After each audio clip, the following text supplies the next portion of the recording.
there? Oh, it's been a while. Let's go say hi. Okay, I was literally half a centimeter from the beginning of the quest.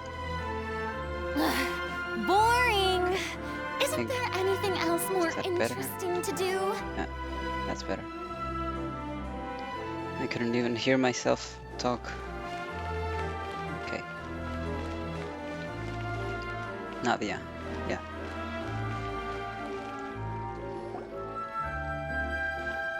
Hey, Navia! What you up to? Shh!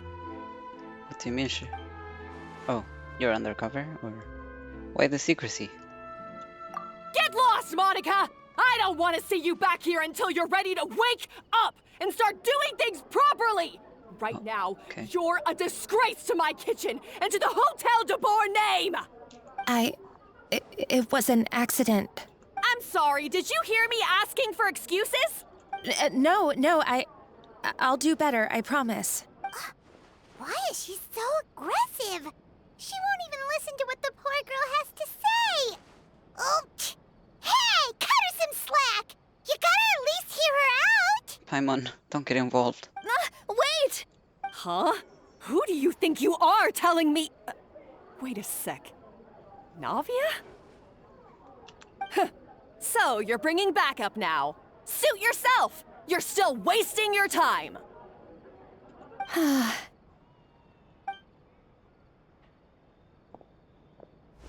Savannah, is this how you always treat your staff?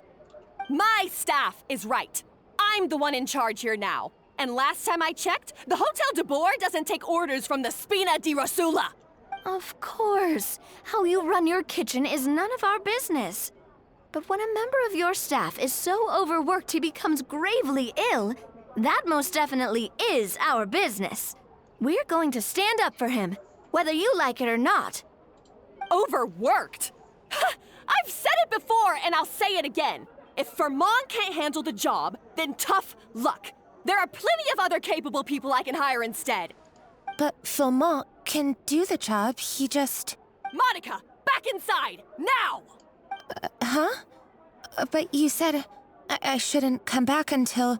Just do as you're told, and not another word out of you! Come on, we have work to do!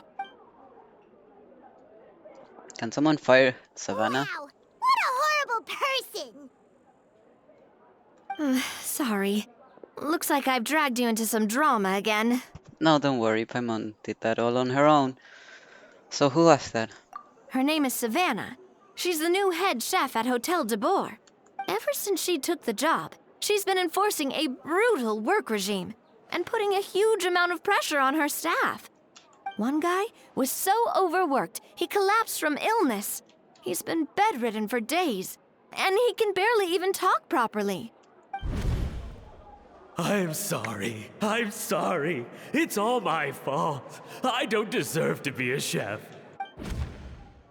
At his family's request, the Spina di Rosula is trying to mediate on his behalf. We're not exactly making a ton of progress, as you saw. Savannah is adamant that Vermont's exhaustion and illness have nothing to do with her or how she's been running her kitchen. She's refusing to have any kind of meaningful dialogue with us. Our next thought was to talk to the other chefs at the restaurant and get a better idea of their working conditions. But with Savannah watching them like a hawk, no one has been willing to open up. And that's why I'm here, doing it the old-fashioned way. Camping out, watching, and waiting for an opportunity.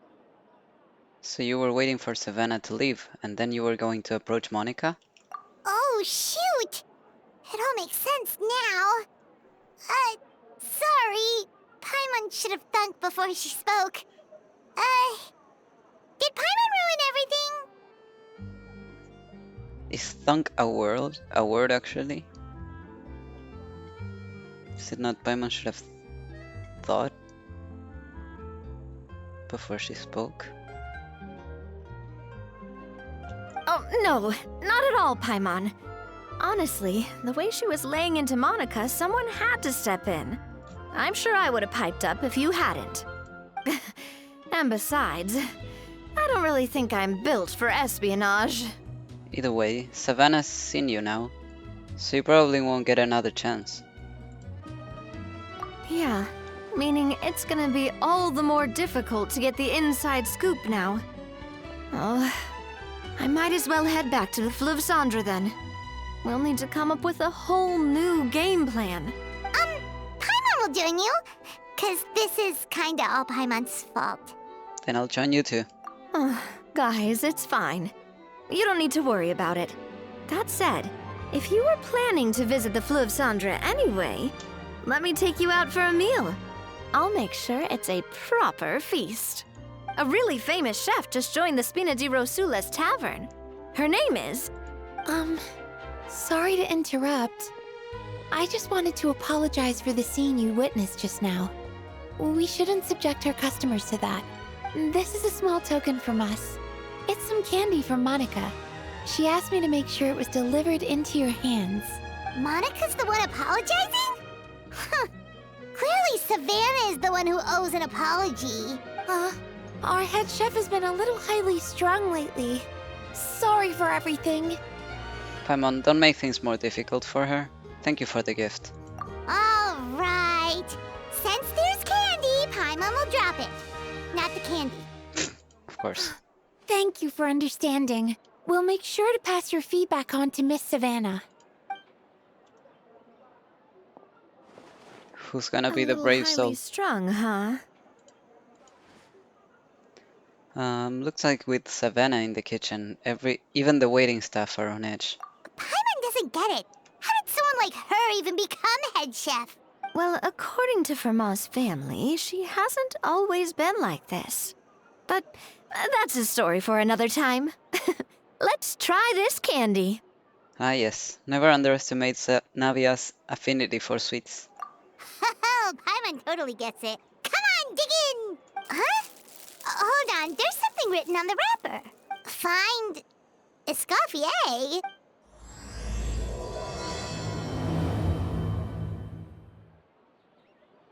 Escoffier? Could this mean... Huh? You know that name, Navia? Yeah. Let's stick to the plan and go back to the Fleuve Cendre for now. That's where we'll find Escoffier anyway.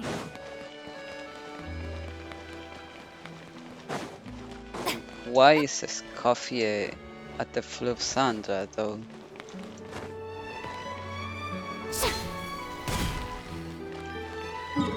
I'm not sure where we're going, but we're not gonna get there faster than teleporting, so...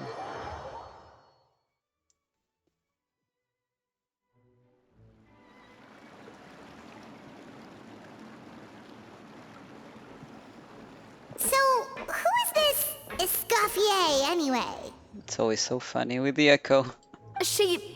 Well, for starters, she used to be the head chef at the Hotel de Bourg, before Savannah.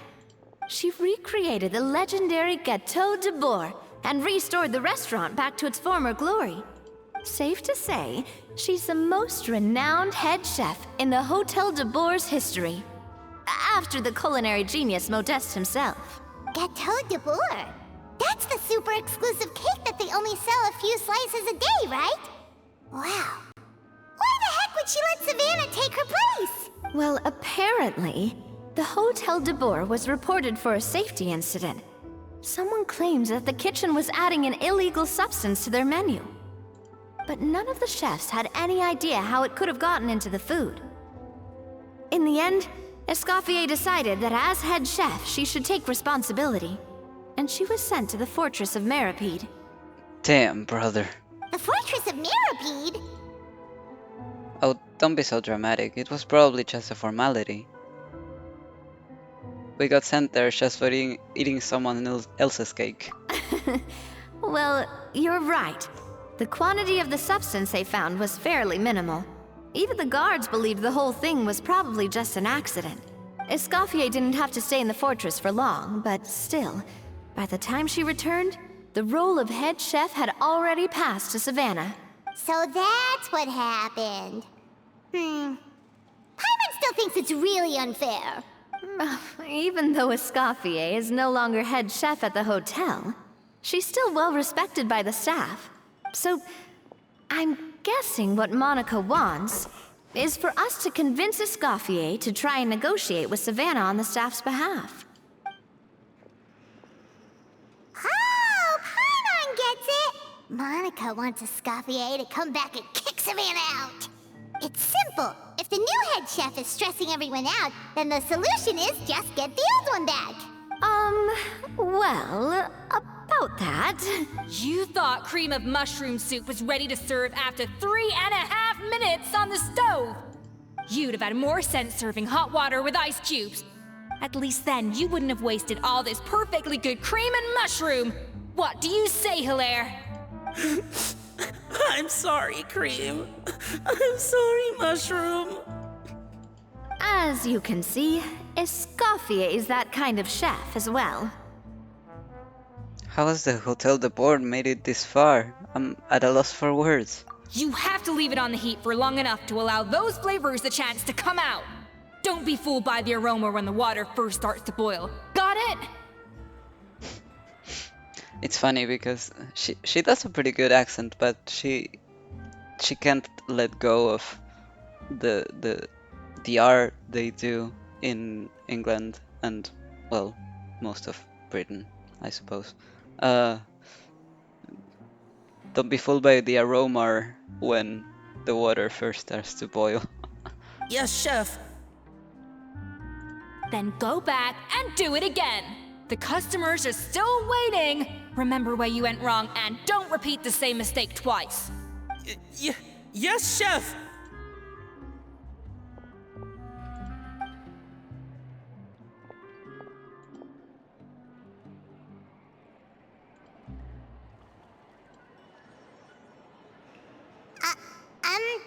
Excuse us, Waiting to be served? Sorry, we're pretty busy. I'm afraid you have to join the line. Oh, no, we're not here to eat. So you're not paying customers? Then I'm afraid the wait will be even longer. It's hard to talk to Escoffier when she's in the zone. Let's take a seat. We can catch up while we wait.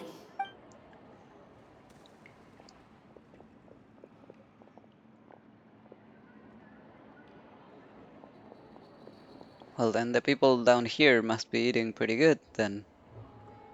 That's good, at least. Looks like the rush hour is finally over. Is it always this busy here? These days, yes. I'd say business has tripled since Escoffier joined as temporary head chef.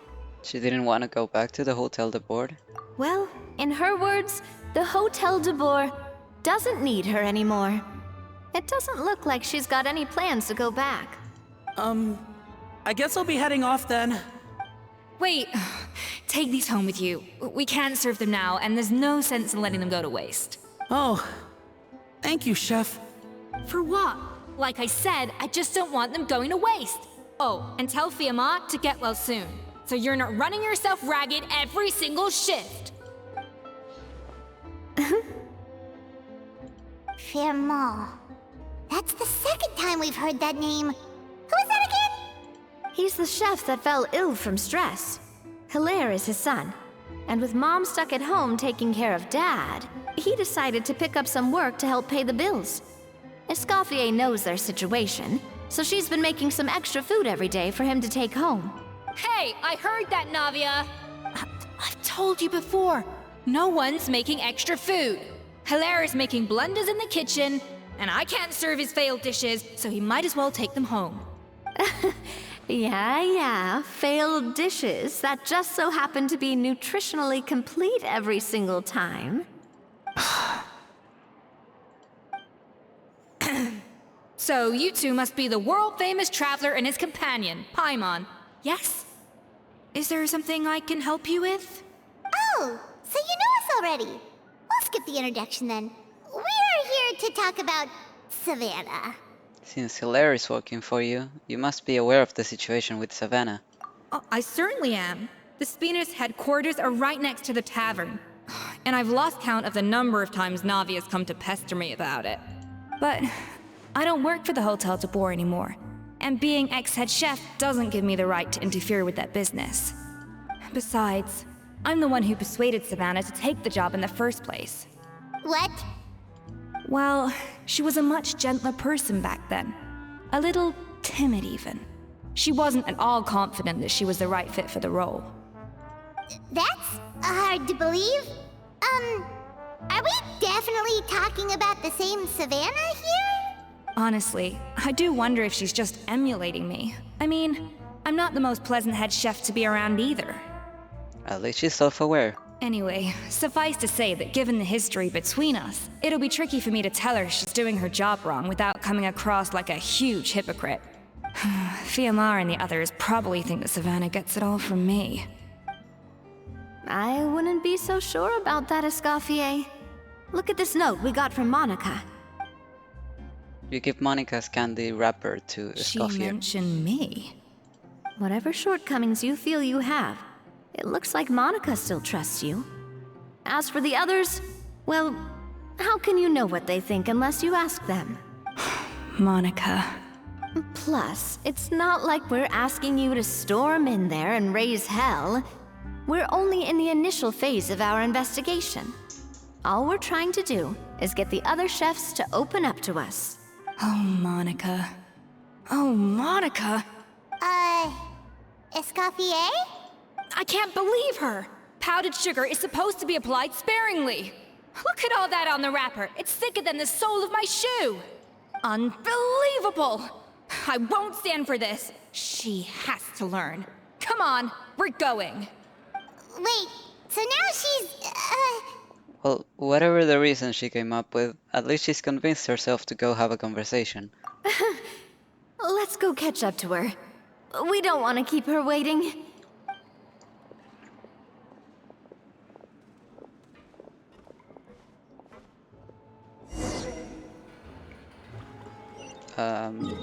Okay.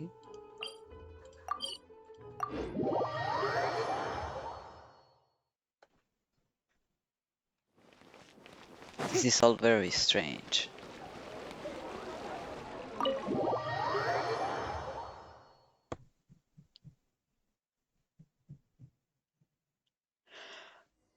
Wait, she looks like... Is that Escoffier?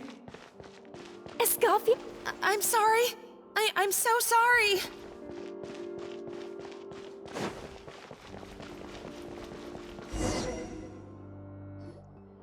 I'm sorry, I'm so sorry. I messed up your order. Oh, I wouldn't go that far. Maybe the taste is a little off, but if you hadn't brought it up, I don't think I would have noticed.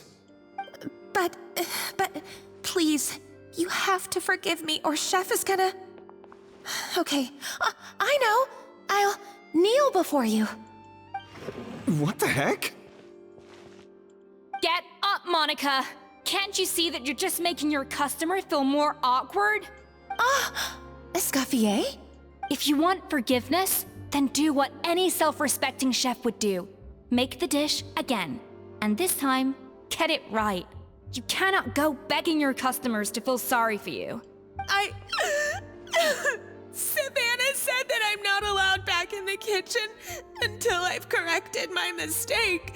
But if I can't go back into the kitchen, I can't do the dish over. That's some backwards logic. How can you fix your mistake without being allowed to cook? If this is what Fermat had to put up with, then no wonder he had a breakdown. We apologize for interrupting your meal, sir. It's fine. With my layman's palate, it's not like I can tell the difference anyway. I was actually quite enjoying my meal until she appeared out of nowhere and started apologizing. Gave me a bit of a fright, to be honest. Oh, well, it's because Chef Savannah tasted a bit of the leftover soup from my pot and then threw me out of the kitchen. Gosh, that's pretty strict. Has she always been that way? I don't recall things being like this when Escoffier was head chef here. I gotta say, you're all looking a little worse for wear these days. I mean, Escoffier was strict too, but I think the difference is that her criticism was more constructive, so you knew what you did wrong and how to improve, and we all knew that it came from a good place. Chef Escoffier was hard on us because she truly wanted us to reach her level. But these days, whenever we make a mistake, we just get told to wake up, get your head in the game, or just do it again. And it's only gotten worse since word got out that Chef Escoffier had started working again in the Fleuve Cendre. Monica, you don't need to call me chef. I'm not the boss here anymore. Yeah, but through no fault of your own. What happened back then? That wasn't on you, and all of us know that. That banquet was a huge event, and so many staff were involved every step of the way. With so many moving parts, there's no way of knowing how that lumiline ended up in the food we served. Lumiline? What's that? A new drug from the Fontaine Research Institute, produced from an extract of the lumitoile. Apparently it sharpens the senses, so they used it to treat people with impaired responses to stimuli. Oh, yeah, I've heard about that. They found out you can use it as a flavor enhancer since it stimulates the taste buds. Makes things pretty addictive. They also found that overuse can have mood-altering effects, and even lead to nerve damage. So it quickly ended up on the guard's list of controlled substances. Okay. So it must have been Savannah, right? I'm sure she worked there back then. She wasn't, of course, the head chef, but she worked here. Unfortunately, however, some food products containing the additive had already made it to the market by the time the guards banned it from the restaurant industry. Everyone knows that in all likelihood, someone probably just purchased a batch of contaminated ingredients by mistake. But you took all the blame. We all know why. You just didn't want to see this turn into a place where tensions are constantly running high. Because everyone's suspicious of each other all the time. And now look at you. A fry chef in the Fleuve Cendre. What are you trying to say? Sure, the Spina's Tavern is no Hotel de Boer, but come on. It's not that bad, is it? Oh, the Fleuve Cendre, you say? Great. That's where I'm dining from now on. Monica, I'm very happy with my current job. And there's no changing the past. We just have to let bygones be bygones. Besides, at the end of the day, I was the head chef, regardless of whose mistake it was. Ultimately, the responsibility lay with me. If only Savannah was half the boss you were. I'm sorry? Do you have a problem with my conduct as head chef? Yes. No, chef. So, you do remember who's boss? Escoffier? I thought you'd left this place for good. What are you doing back here? What happened to you, Savannah? Why are you acting like this? When I turned this place over to you, You made me the head chef and gave up your right to tell me how to do my job. You're not the boss here anymore, so stop acting like you own the place. Whoa. Sounds like someone has a chip on her shoulder. Maybe we should give them some space. Oh, Savannah! My God, have you grown a temper since I last saw you? Have you put even half the amount of energy into improving your cooking skills, or are you still using the Pluie Lotus as an off-brand marcotte, thinking no one can tell the difference? That's none of your business! What happened to not storming in and raising hell? Ho ho! I was not expecting to see something this spicy as soon as Escoffier returned.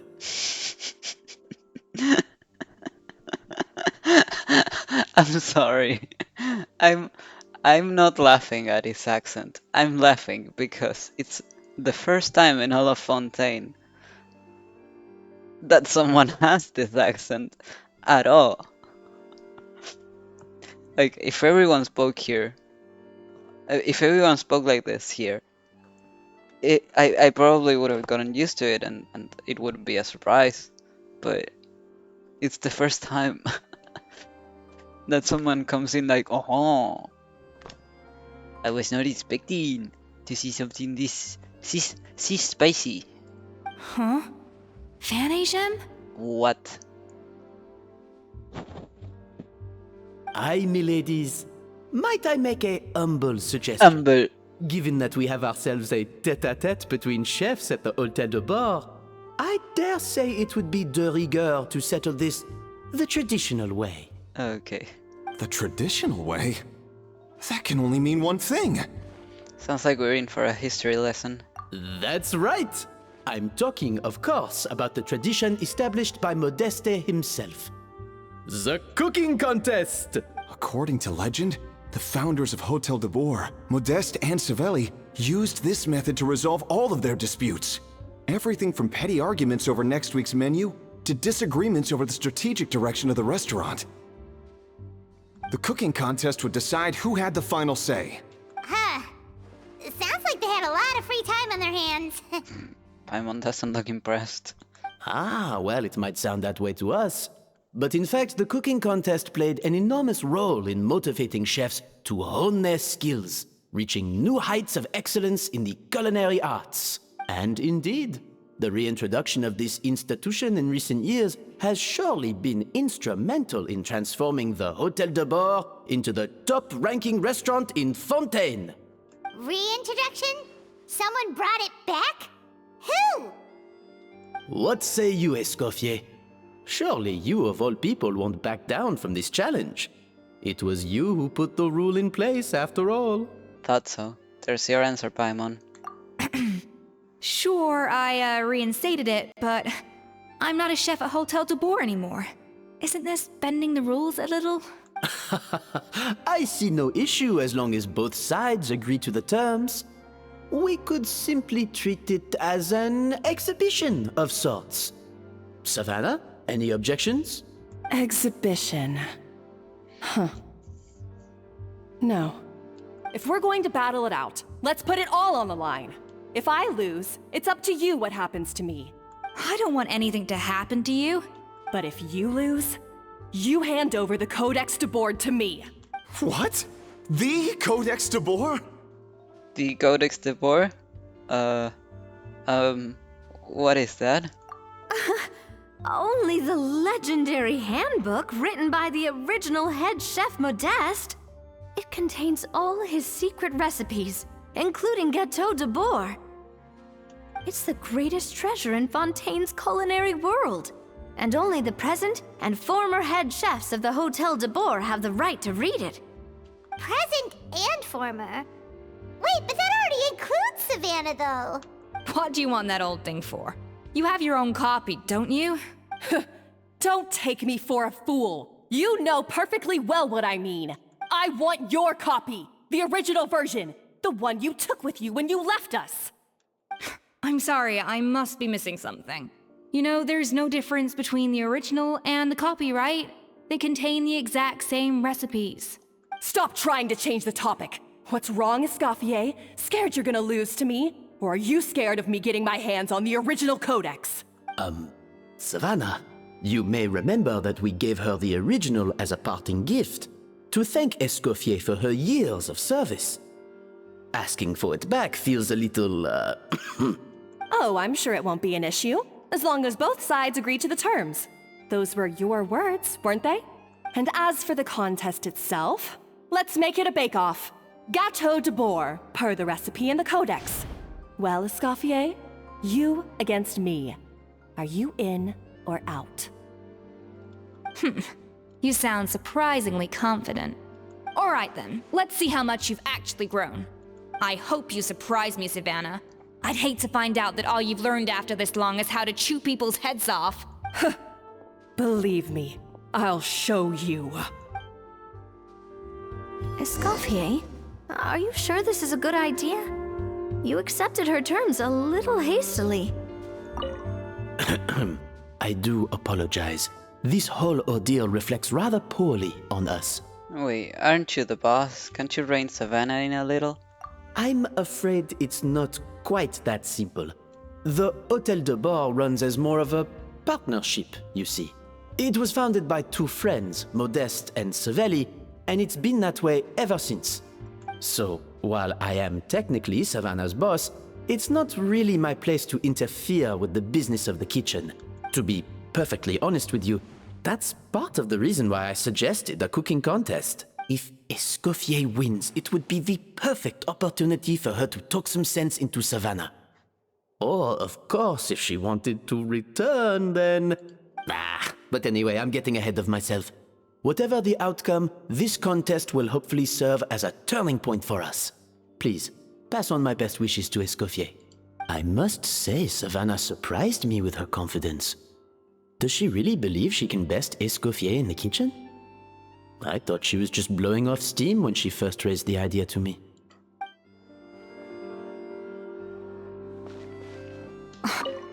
I can't believe I got to witness that firsthand.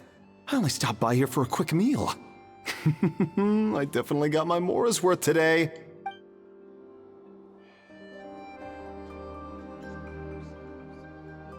Anyways. I won't say anything. If you wanna be like that, I suppose be my guest.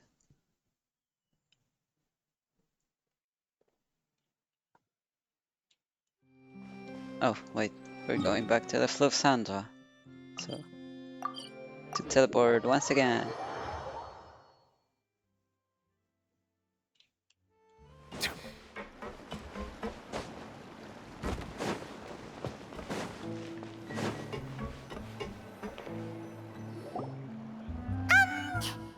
So, this whole bake-off thing kind of came out of nowhere. Was it really sensible to just go along with it? Well, I got a sense that she's holding something back. But we chefs always express ourselves in our cooking. So if she won't talk, this might be the best way to find out what's really going on with her. Huh? Holding back? Sure didn't sound that way to Paimon. Escoffier only picked up on it because she's the same way. Always closed off, never letting you know what she really thinks. That's patently false, at least where your macarons are concerned. I've been nothing but truthful with you about the disgraceful amount of sugar you use. Okay, that's one case where you can keep your thoughts to yourself. So anyways, what's with this Codex de Boer she's so obsessed with? Oh, that? Well, it's not so much a recipe book as a diary of Modeste's adventures. Back in the day, he and his good friend Savelli explored far and wide, partly adventuring, partly looking for new ingredients and developing new recipes. Their creations had an enormous influence on the course of Fontaine cuisine, turning it into a much more vibrant and diverse scene. For instance, legend has it that the original Gâteau de Boer was made using a special secret ingredient that Modeste discovered on one of his adventures. So rare was the ingredient that they could never make more than 16 slices of the cake per day. But everyone who tried it claimed that it was one of the most blissful and invigorating things they had ever tasted. Modeste and Savelli went on to found the original Hôtel de Boer, which catapulted them to stardom in Fontaine's culinary world. Especially Modeste. He was hailed as a once-in-a-generation genius, and over time, the recipes from his adventure log became known as the Codex de Boer. Paimon's heard this kind of story before. Armed with the Codex, the Hôtel de Boer took its rightful place as the finest restaurant in the land, serving those recipes for centuries to come. Something like that? What? No, of course not. Cooking is a constantly evolving art form. How could any restaurant survive if they only served food that was popular last century? Anyway, never mind centuries. Savelli and Modeste parted ways not even 10 years after their rise to fame. Then, and that was it. The end of the Hôtel de Boer's heyday. It fell into decline, and for most of its history, it was just a nondescript place with a couple of cheap tables. It's only in recent decades that it started recovering. Even then, it still took numerous relocations and changes of management before we finally ended up with Vanigem and the restaurant we have today. Oh! So the Codex really isn't all that, then. Paimon figured it was like one of those mystical books they have in Liwe's martial arts novels, where the main character learns all their secret powers from. Yes, well, that's fiction, and this is reality.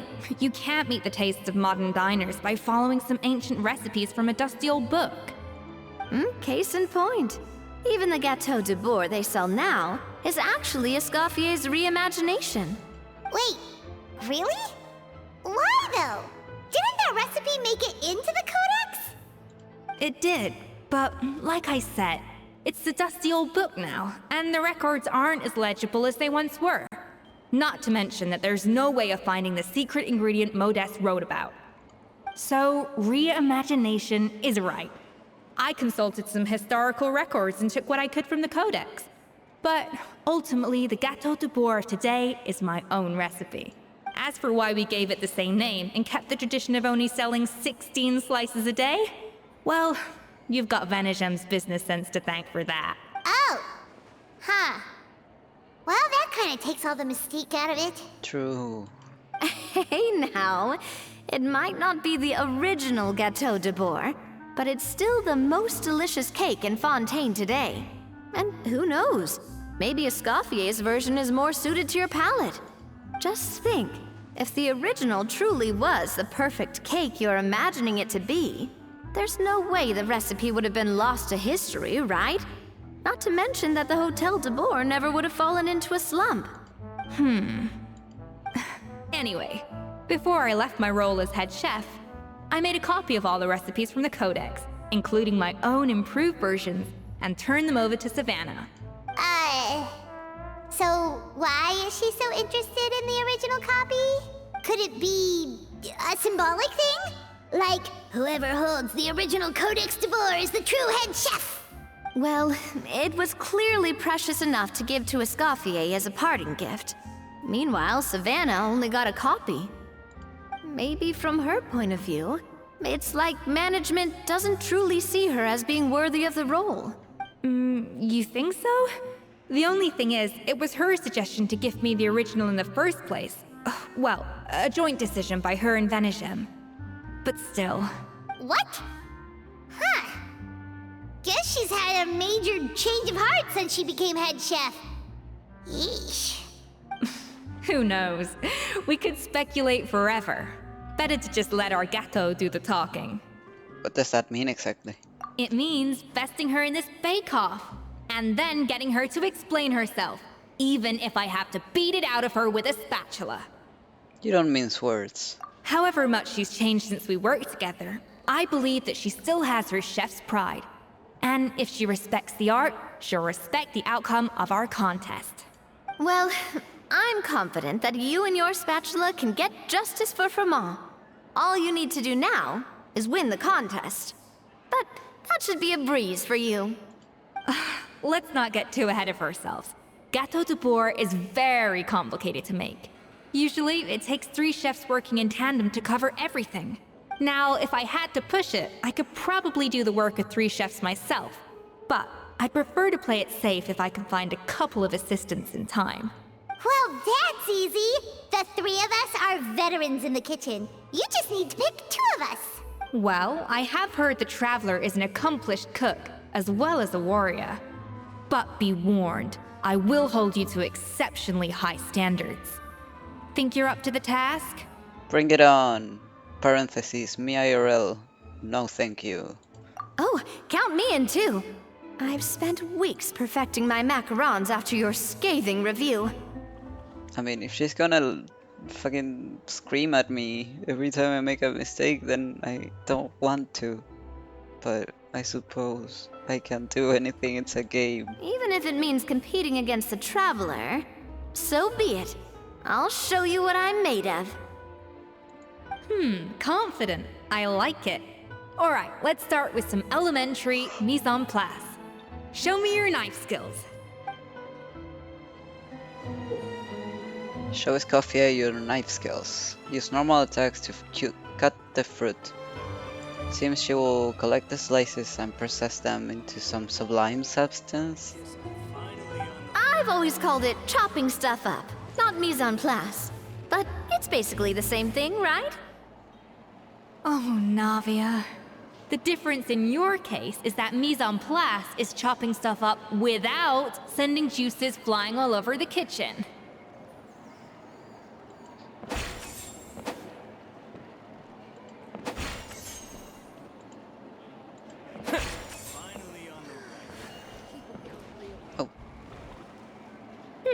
Looks like you found that easier than I expected. Yeah, thankfully it was pretty straightforward in the end. You made it sound like we'd be carving statues out of fruits or something. Well, brace Okay, yourself, Paimon a because knife. the next step is anything but straightforward. I'll be using this cold press to extract flavor compounds from the ingredients. What's a cold press? A kind of special food processor I got the Fontaine Research Institute to make for me. It uses cold temperature extraction to isolate the essence of cooking ingredients, which can then be used to flavor dishes more precisely. But this isn't exactly standard kitchen equipment, so that probably didn't make a whole lot of sense. Let me give you a demonstration instead. Display your mastery with the cold press. Tap your elemental skill to accelerate the cold press's progress. Then use normal attacks to let it do its work. Seems like the special substance extracted from the plants might come in handy here. Okay, tap and then normal attack. Custom-made equipment from the Fontaine Research Institute, huh? That's some pretty high-tech food prep. Paimon's never used anything this weird before. Cool! Not weird.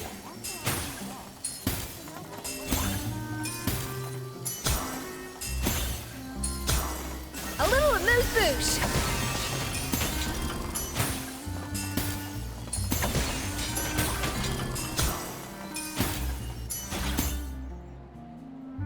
And done! These are the flavor compounds extracted from our ingredients. I processed all the fruit you chopped up earlier. Wow! Even the smell is so much more concentrated. What next? Do we add all this stuff in? Absolutely not! Throwing everything in at once will ruin the balance of flavors. We have to go slowly and carefully to calibrate the exact flavor we want. I'll demonstrate again. Now, watch closely. Learn at Escoffier's feet and master her precision cooking. The flavorings you got from her multifunctional food processor can adjust the flavor profile of the dish. Strike a balance between fruity flavors and floral flavors to adjust said flavor profile and make a delicious dish. But how? You didn't tell me. Slowly and carefully.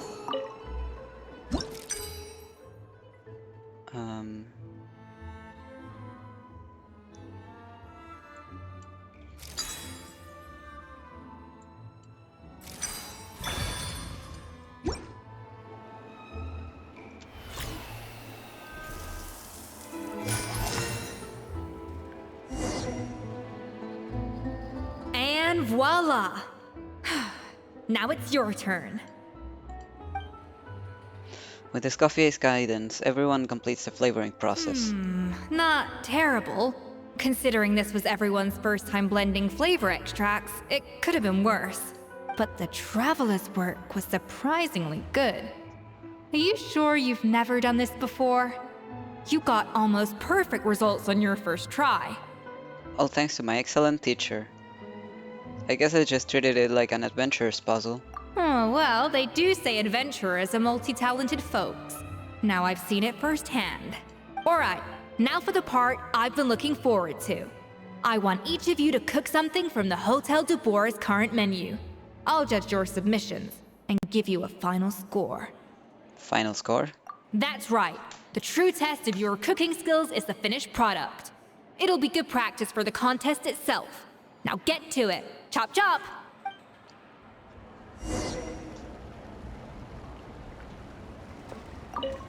How's it going?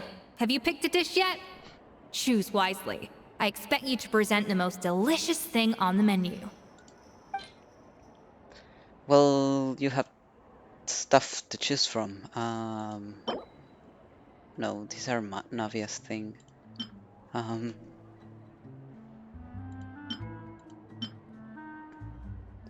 Boudin, noix au pomme. What is this? Apples and sausage here. Soup. Meat and vegetables. That one, probably, maybe. Meat dish. Cold dish from seafood. A sliced baguette.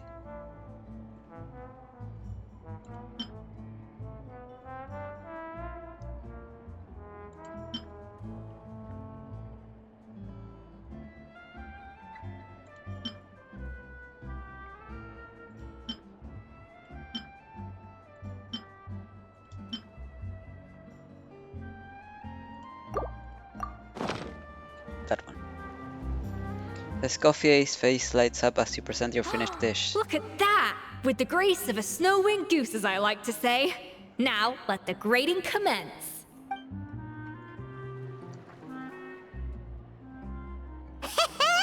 Pretty good, right?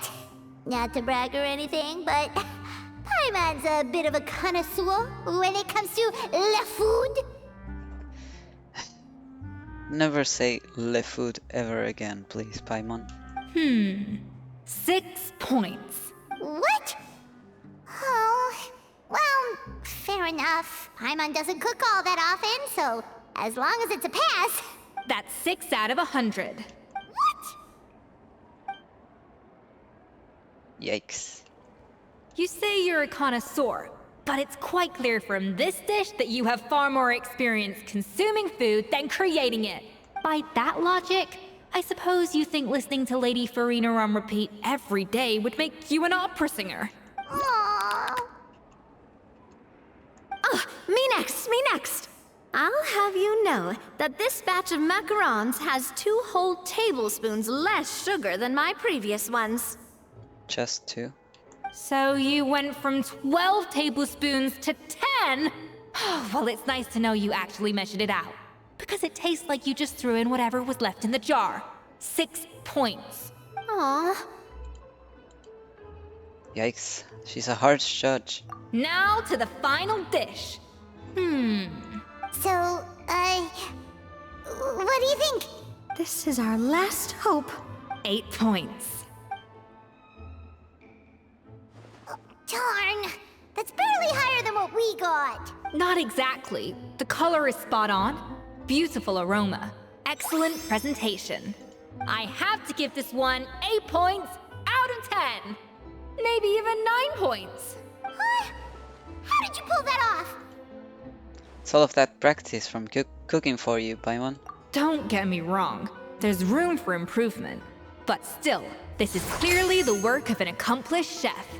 I can tell that you've put many hours of work into honing your skills in the kitchen. I can really taste the grace of the snow-winged goose in this dish. The traveler's journey, with all its trials, tribulations, and setbacks. Not to mention the frustrations of having a picky eater for a partner. Hey, you made that last part up! No way did you taste that! Well, it looks like I lost fair and square. I guess you'll be taking the Traveler as one of your assistants then? But if it takes 3 chefs, that still leaves 1 slot remaining. Maybe Paimon and Navia should keep practicing and see how it goes? Chef Escoffier. Oh, it's Hilaire! What brings you here? I heard the news about the cooking contest. You're doing Gâteau de Bois, right?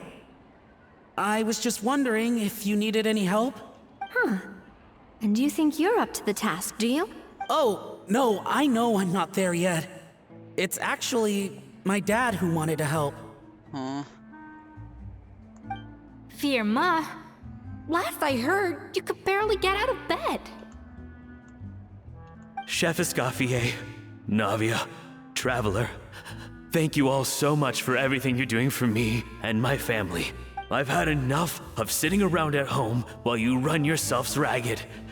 If you let me, I'd like to help you win this cooking contest. Are you sure you're up to the task for Ma?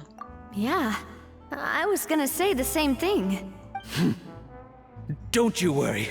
I'll be fine. I'm feeling much better now. I'm sorry. I know I've been rather useless these past few days, but not anymore. The fact is, I'm a fine chef, despite recent events. I've proven myself in the Hotel de Bois kitchen, so if anyone's qualified to work under Chef Escoffier, it's me. I think. I hope so. Firma, have you even set foot in a kitchen since leaving Hotel de Bois? I have not, but I'm fully rested now. I know I can handle it. I'll prove it. Let me whip something up for you right now.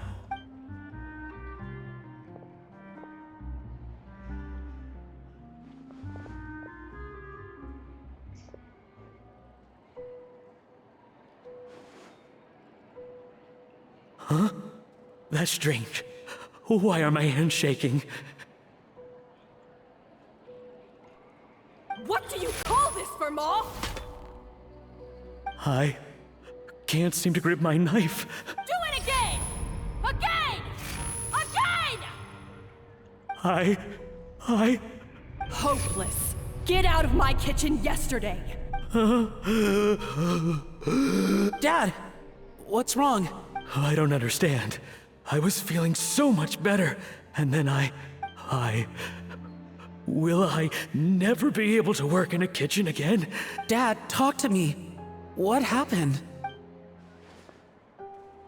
I think the real issue here is not physical exhaustion, but psychological trauma. Monica, when did you get here? Even I didn't notice when you arrived. Probably because you were all concentrating so hard on your cooking. I didn't want to interrupt your flow. But anyway, Verma, I'm so sorry. If only I'd known how serious your situation was, I would have stood up for you sooner. You have nothing to apologize for, Monica. During those long nights of redoing every order, you were the only person who looked out for me. Oh, come on. All I did was make you some tea. I doubt it was much help. Savannah was so ruthless toward you. I probably should have brought you something stronger. She sounds like the worst. All right, another Savannah horror story. Let's hear it. She's been getting harsher and harsher on us ever since she heard about Escoffier's new role in the Fleuve Cendre. Seems like no matter what we make, she'll find something wrong with it. What is this? It looks like a dog's been at it. In the trash now!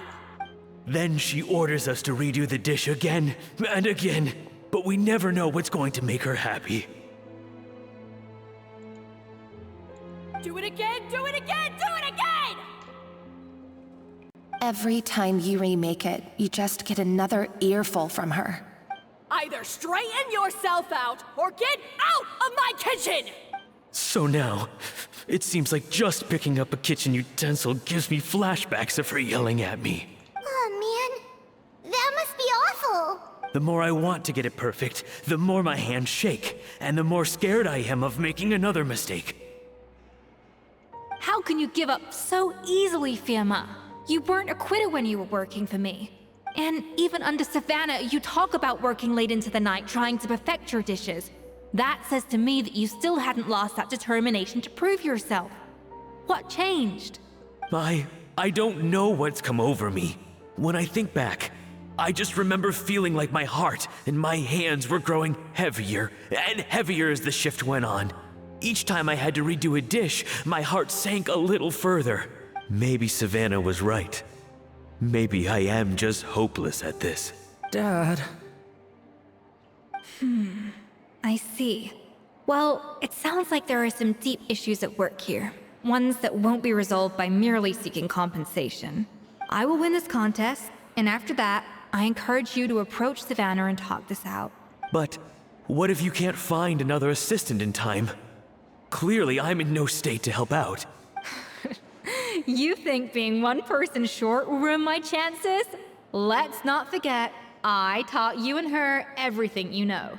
Even if I had to go it alone, I would present the perfect gâteau. Oh, well, Paimon and Nadia will still keep practicing, just in case. And so will I. What's with that pose, brother? Yeah! And if worse comes to worse, we can always get the Spina di Rosula to put out an emergency call for chefs. There's gotta be someone out there, right? Actually, I thought maybe I could help. That's sort of why I'm here. What? Why didn't you say so? I was going to, but then... well, this is the first chance I got. You do this for us? Thank you so much, Monica. Alright, fine by me. But aren't you still working for Savannah? Joining the other side seems like a guaranteed way to put your future employment in jeopardy. I know, but it's all right. I've made up my mind. With the way things are, I can't keep working for Savannah much longer anyway. Unless I want to become the next Verma. I'm done with sucking it up. It's time to try and turn things around. If this cooking contest can get Savannah to see the error of her ways, then I'm sure she'll forgive me for this. I hope you're right. Whoa! Paimon didn't think we'd be poaching from Savannah's staff to get our third person, but there you go. Anyway, Monica's a professional chef, so nothing could possibly go wrong now. Great! Then it's settled. And to congratulate you all on making the team, I propose a Spina-sponsored meal to celebrate. Spina sponsored? Wait, you mean I'm cooking? Well, I promised the Traveler a feast in the Fleuve Cendre. And I know how much you've been looking forward to it. Yeah! Feast, feast, feast! I can help cook. It'll be good practice for the contest. All right, if you insist. Then prepare for some of the finest food of your lives. Escoffier treats everyone to a spectacular feast. Escoffier opted for a huge variety of dishes. Thankfully, both of us are skilled enough that, even though it was our first time working together, we had a great rapport. That's not a bad idea, actually. Wait, hold on. You need to finesse that further. She dished out plenty of praise and taught me an awful lot too. The time seemed to fly by. Well, wait, Paimon was sitting. That was a dream come true. Paimon never knew Fontanian cuisine could be this good. Navia? So, this is what Chef Escoffier is truly capable of. You guys killed Navia. Wow. I don't know if I'll ever be able to cook as good as that.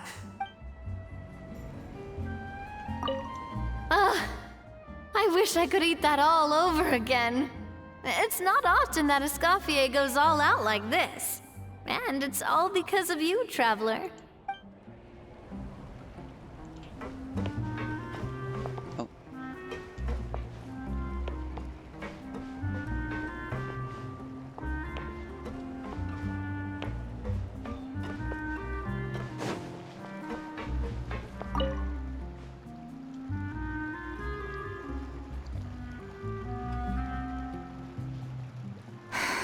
Why, Savannah? Why? What are you up to? Oh, nothing. I was just flicking through the original Codex de Boer. I wanted to see if there was anything I'm missing. Something I hadn't noticed before. That might explain why Savannah's so desperate to get her hands on it. But I can't find anything. It's just some hastily scribbled recipes in between diary entries from Modeste's adventuring phase. And most of it's not even legible anymore. The copy I gave her not only has all the recipes in full, but even includes my own private tips and notes from years of experience. Surely that's infinitely more useful than this old thing. For her, it's probably not about how useful it is, and more of an issue of head chef's pride. Yeah, maybe. Still, it's just hard for me to imagine that the Savannah I knew would go to all this effort just to make a point. Were you two friends? We were. At least I always thought we were. She was a little shy, but meticulous with everything and everyone she dealt with. She made a few mistakes here and there, but she was quick to correct them whenever they were pointed out. And she was always striving to improve as a chef. Those qualities are why I recommended her to replace me as head chef. I never imagined for 1 second that she'd cause Fiamma and the other staff so much grief. Sounds like you feel partly responsible. Well, I mean to an extent, of course. I pushed hard for her to get the role. And the idea that she turned out like this because of me is difficult to come to terms with. I wonder if this is how Modeste felt back when he was writing the Codex. Speaking of Modeste, didn't he have a falling out with someone as well? Yes, with his good friend and co-founder of the Hotel de Boer, Savelli. The story goes that after Modeste unveiled his Gâteau de Boer and was hailed as a culinary genius, he was admired and adored by all. But his newfound fame slowly drove him and Savelli apart. Unlike Modeste, whose every new creation was an instant hit, Savelli seemed to face setbacks at every turn. Doors that would swing wide open for Modeste would shut in Savelli's face. And with Modeste being whisked off to all manner of functions by his celebrity friends, he had less and less time to discuss the culinary arts with Savelli. People started gossiping about Savelli, and their relationship between the two gradually soured. Everything came to an abrupt end when Modeste, still in the prime of his life and still hailed as a genius, suddenly died from an acute illness. And that was it. They neither had a decisive split, nor got the chance to properly reconcile. Their story just came to an end. One rumor had it that Savelli actually killed Modeste out of jealousy, even as the latter was hoping to make amends. Is it true? Unlikely. It's a popular theory, but there's no real basis for it. At least there are no records of Savelli ever being convicted of a crime. Still, beyond a point, there's no way of knowing what truly happened in the past. All we can do is try to make sure the present doesn't quite go as badly. And that's why I have to win this contest tomorrow. Then get the truth about everything that's been going on, even if it means cracking her open like a nut. With me on the team, there's no way we can lose.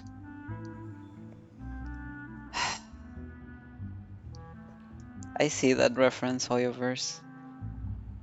I miss my girl March 7 so much. With me on the team, there's no way we can lose. Really? Well, I like the confidence. Don't let me down tomorrow then. You better bring your A game. What if I get sick?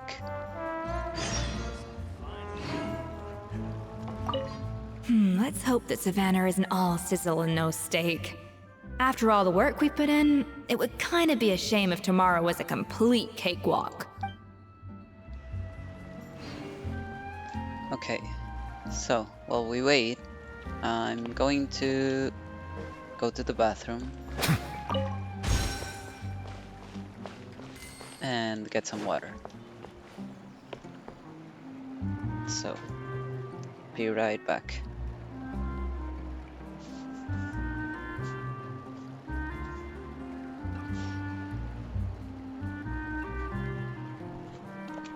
There you go. I can't see. It's too dark. I need to turn the lights on. There we go. Okay, be right back.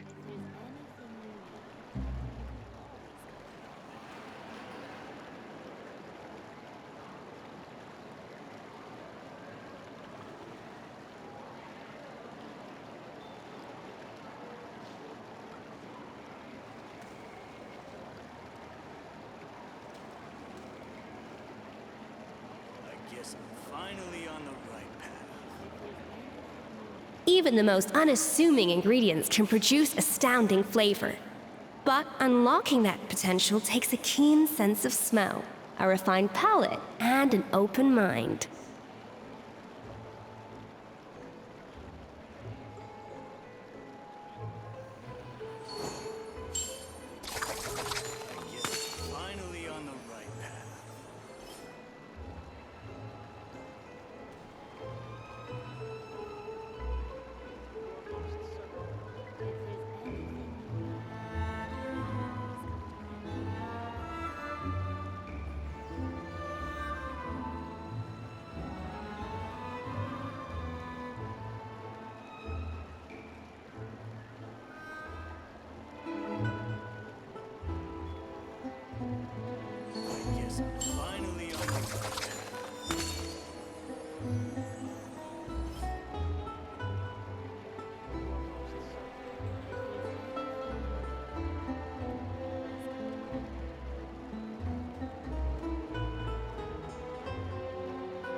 Know of any new orchestral pieces? I like to swap out the background music in the kitchen once in a while. It's a great way to find new inspiration.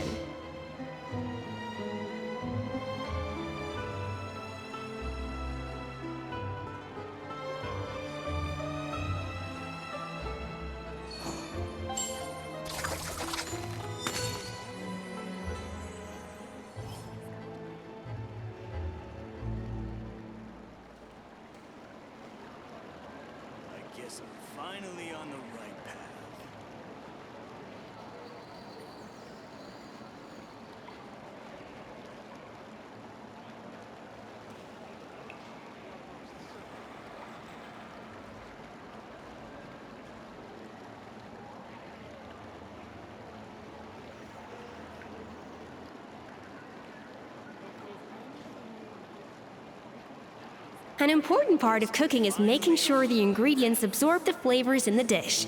To that end, a chef must be able to wield a knife with the same level of precision as a surgeon. Practice makes perfect.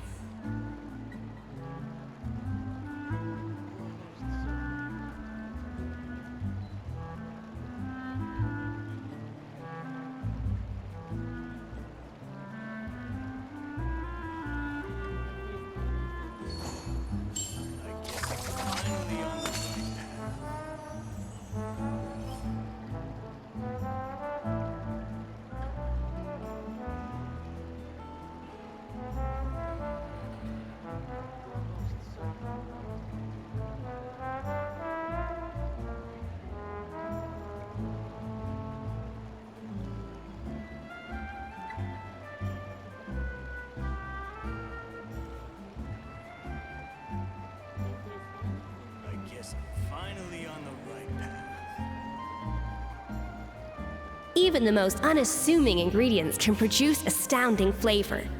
But unlocking that potential takes a keen sense of smell, a refined palate, and an open mind.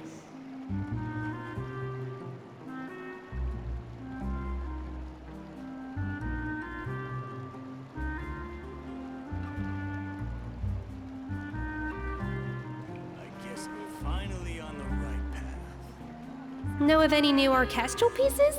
I like to swap out the background music in the kitchen once in a while. It's a great way to find new inspiration.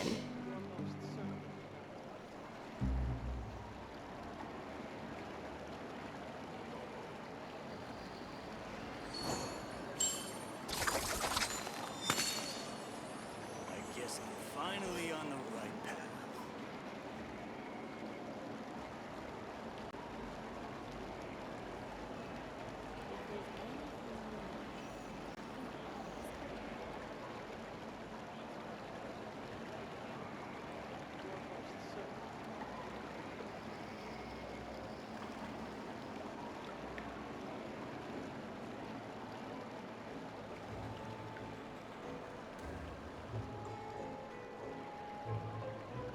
I guess I'm finally on the right path.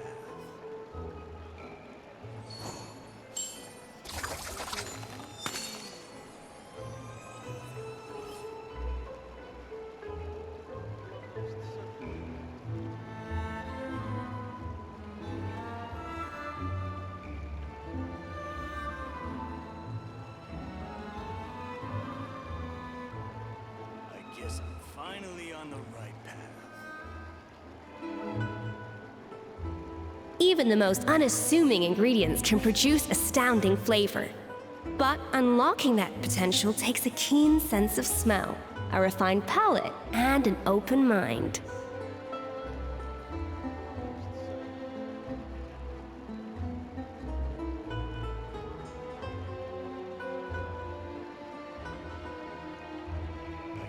Know of any new orchestral pieces?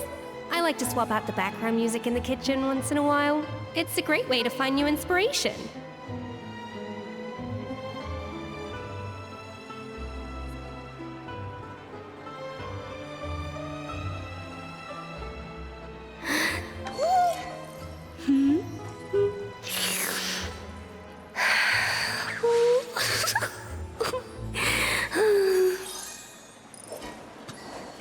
Finally on the right path.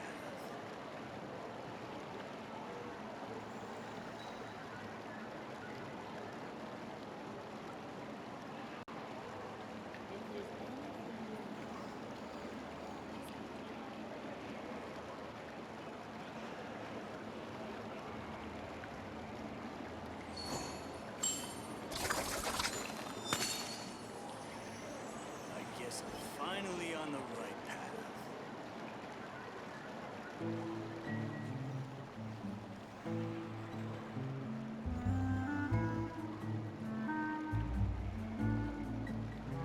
An important part of cooking is making sure the ingredients absorb the flavors in the dish.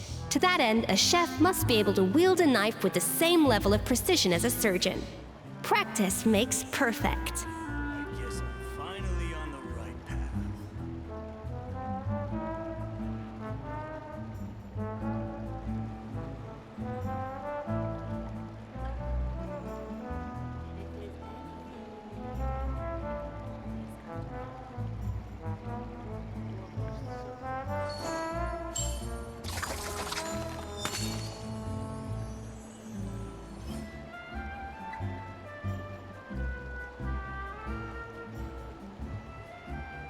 guess I'm finally on the right path.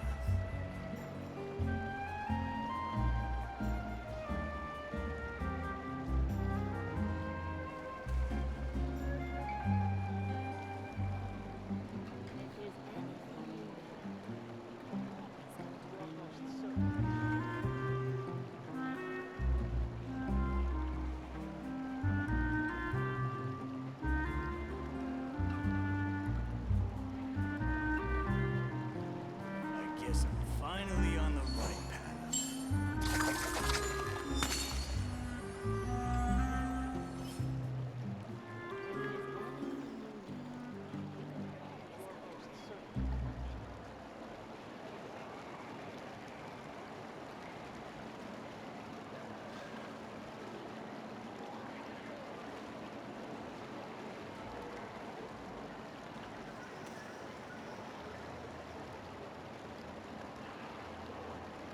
I guess I'm finally Even the most unassuming ingredients can produce astounding flavor.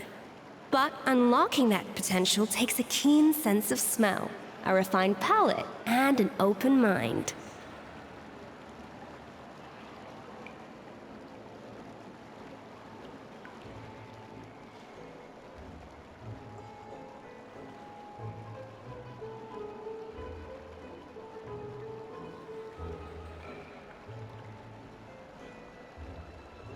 I guess I'm finally on the right path.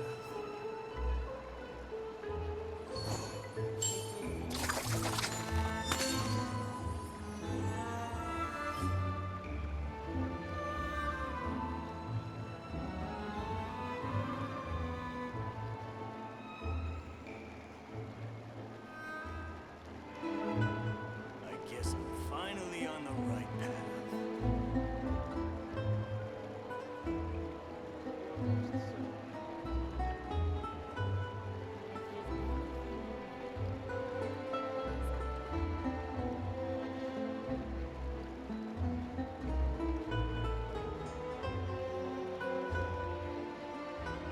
Know of any new orchestral pieces?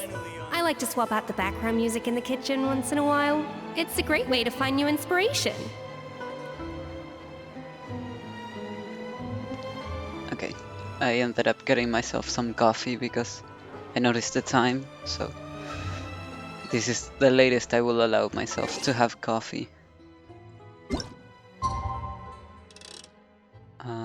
I don't remember.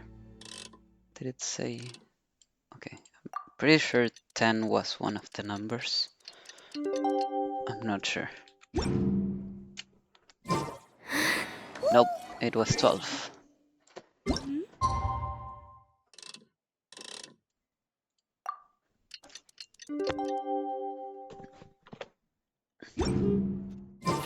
It's cooking contest day! To the Hotel de Boer! Toot sweet! I guess I'm finally on the right path. Okay, to the Hotel de Boer.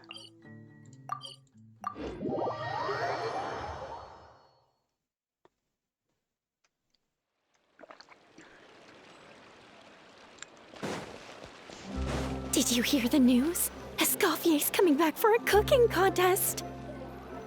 Wait, seriously? Escoffier in a cooking contest? Now that I've got to see! I don't get it. Why would anyone in their right mind challenge her to a cooking contest?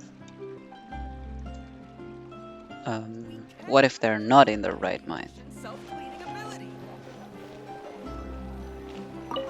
Well said. We can't just rely on the ocean's self-cleaning abilities, because it has none. Mesdames et messieurs, welcome one and all to the Hôtel de Bord and to this most exciting of cooking contests. Savannah, I've brought the original copy of the codex you asked for. Monica? Huh. In the interests of fairness, this contest will be conducted in a double-blind format. Once the dishes are complete, they will be sent to the back of the kitchen where they'll each receive a label. The labels will be placed out of sight underneath the plates. only to be revealed after the judges have sampled them and reached a final verdict. This is to ensure that no one will know which dish is made by which contestant. As one of the judges, I promise to be fair and impartial. When my meal got interrupted yesterday, I never thought this is how they'd make it up to me. Getting a seat on the judging panel is a pretty sweet deal. Both contestants have taken their positions. Then, without further ado, let the Hôtel de Bord cooking contest commence!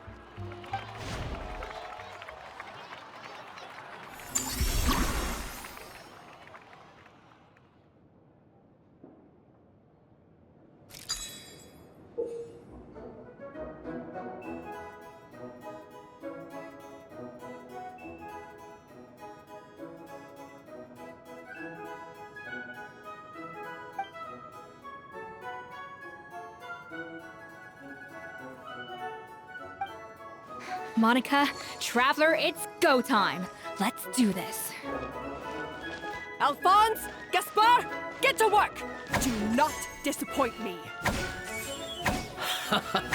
Looks like our two head chefs are raring to go. Like an oven on full blast, this competition is quickly heating up.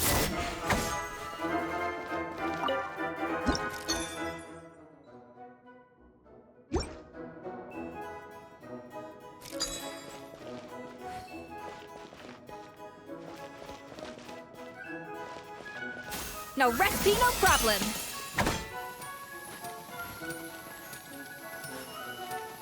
Up to the freezer. Ha!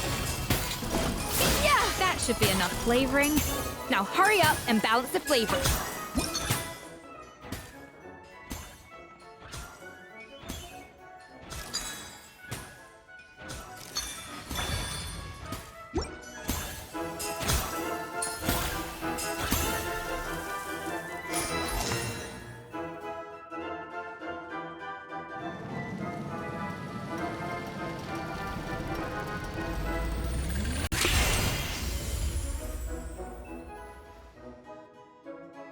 Come on, Escoffier!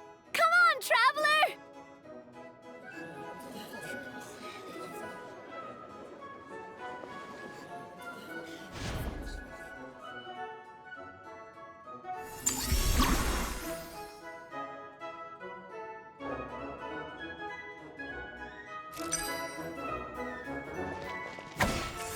Cha! Rah! Ha! Ka! Ha! Yeah! Yeah! Rah! Ha! Za! Alphonse! What are you playing at? Not how I taught you to do it! Stop horsing around and do it again!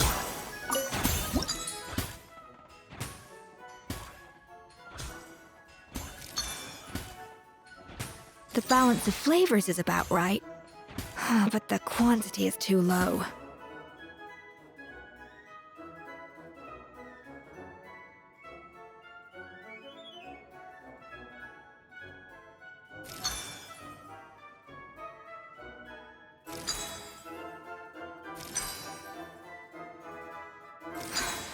Stay calm, Escoffier. There has to be a way to balance the flavors.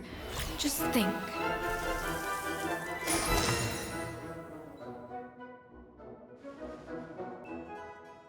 So, what do you think?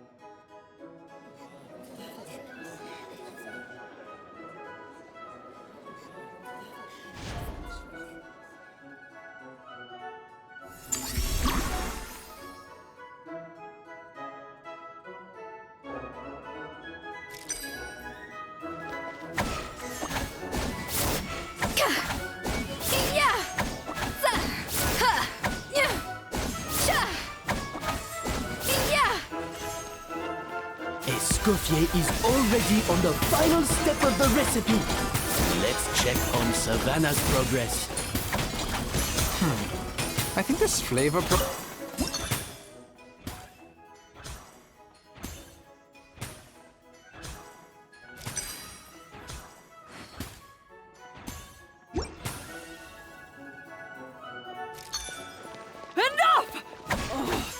Useless! Both of you! Make like an egg and beat it! I'll do it myself!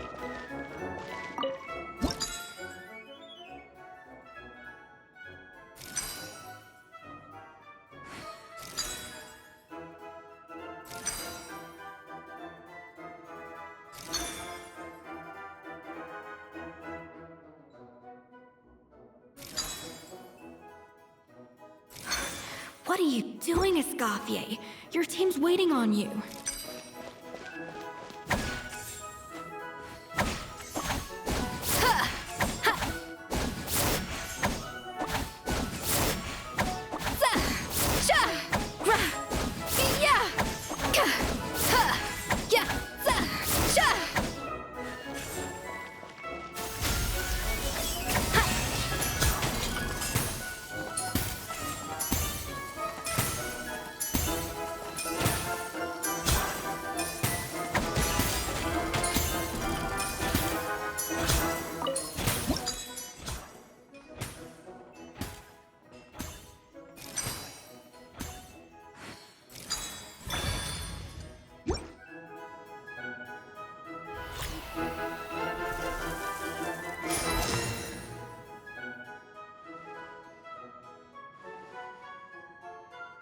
You can't match Escoffier's talent.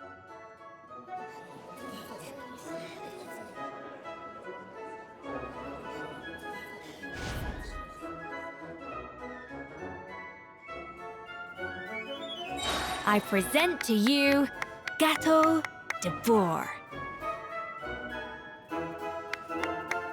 Goose on the loose!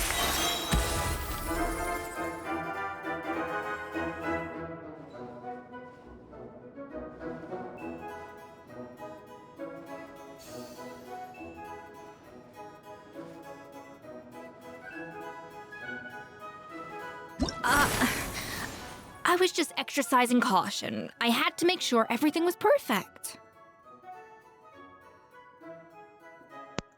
Yes, everyone looks so disappointed.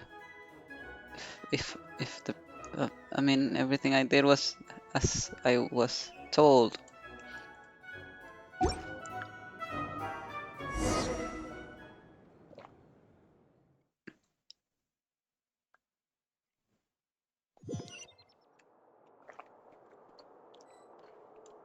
So sorry I was muted, I was Time's having up. a snack.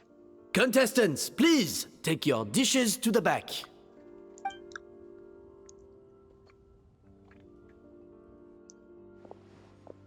Huh. That guy was right. You really can't tell whose is whose just by looking at them. We both made the same dish after all. For all her flaws, Savannah's a talented chef who earned my recommendation for good reason. She wouldn't screw up something as elementary as the cake's appearance. Whoa! This is really rather good. Wonderfully soft and fluffy. Beautifully sweet. This is a masterclass in how to make Gâteau de Bourg. I would give this one at least 9.9 out of 10! Only because there's something about the flavor of the base. It's just a little different from the recipe I'm used to. Huh?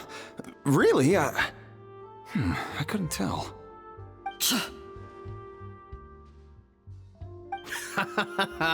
All right, on to gâteau number 2.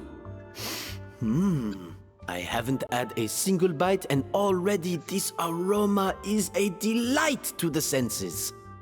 I have a feeling that this gâteau will be a gâteau for the ages. How exciting! I'm gonna dig in.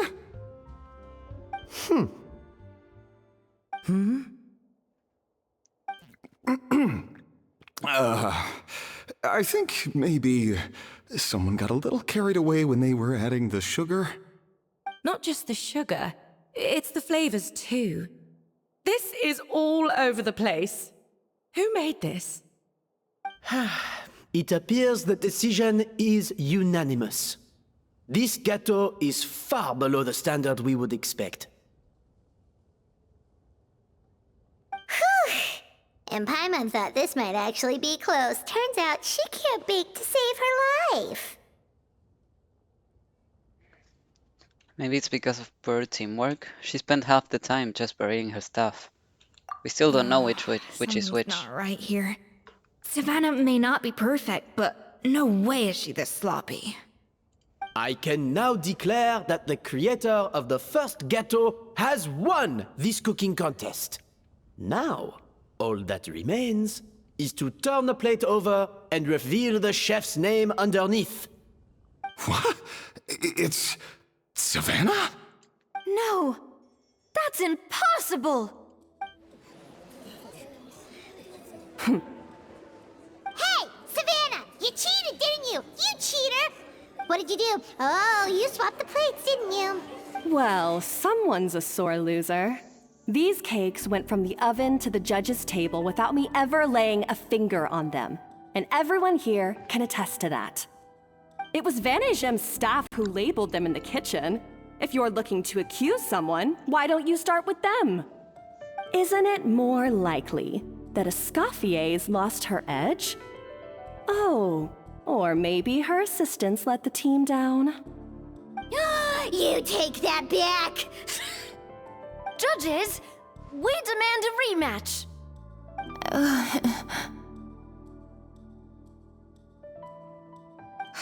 That's enough! What's done is done. As head chef, or rather as team lead, I take responsibility for the dish I served. Whatever went wrong and however it happened, I should have spotted it. Savannah, I didn't think you'd stoop this low just to beat me in a bake-off. What happened to your chef's pride? I don't know what you're talking about.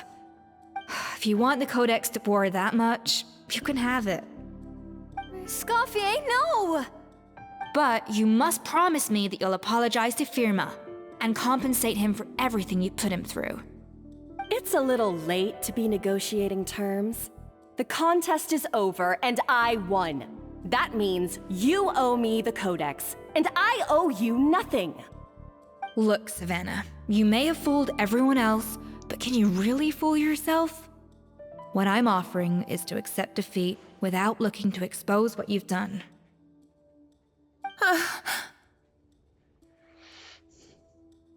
But only on the condition that you promise to stop putting so much pressure on your staff. Fine. I'll treat this as your final handover of duties from one head chef to the next. So, will that be all, ex-head chef? Or is there any other unfinished business you'd like to leave in my hands? I didn't mean that to be a scolding from your former boss, just a word of advice from a fellow chef and a friend. But I don't know if you're even open to input from other people anymore. I know what I'm doing. I don't need your advice. All right, fine. I'm glad to hear it.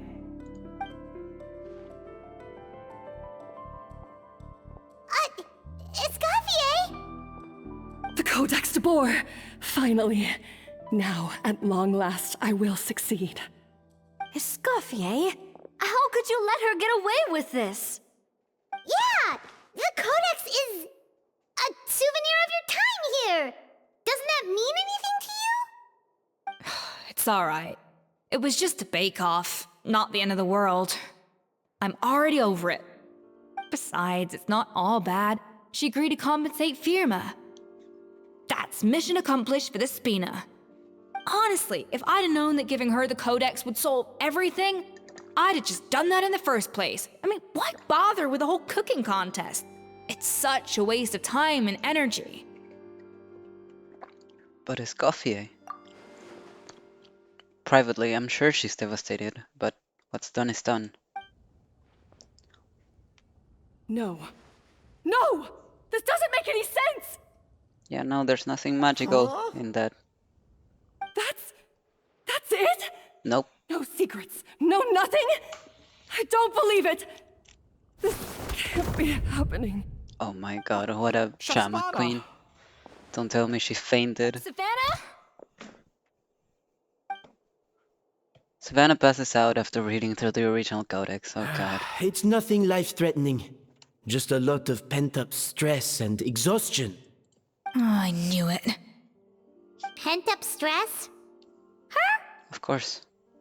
The That's an truth excuse. is, However hard she might be on the rest of us, the person she puts the most pressure on is herself. Yeah, but that doesn't Yes, excuse there are her. nights when she makes us redo things over and over into the wee hours. But for her, it's every night.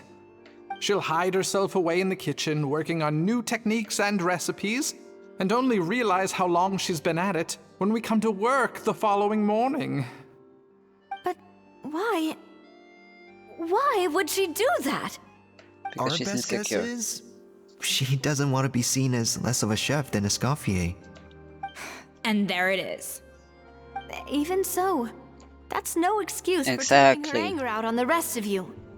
Exactly, Navia. And it's definitely no excuse for cheating in the cooking contest. Mm-hmm. Huh, about that, we honestly have no idea how she did it.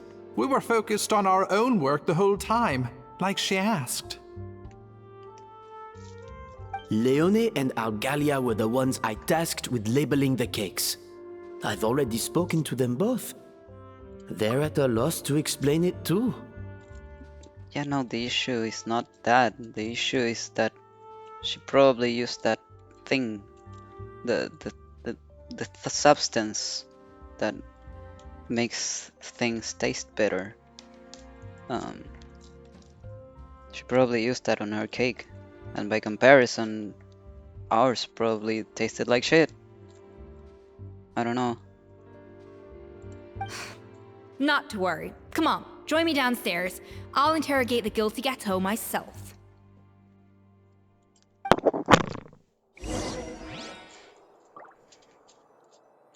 Oh, I thought I thought it was a metaphor. We're actually going to interrogate a cake. Are we all right? Well, how is it? Have you figured out what it was? Oh, taste it.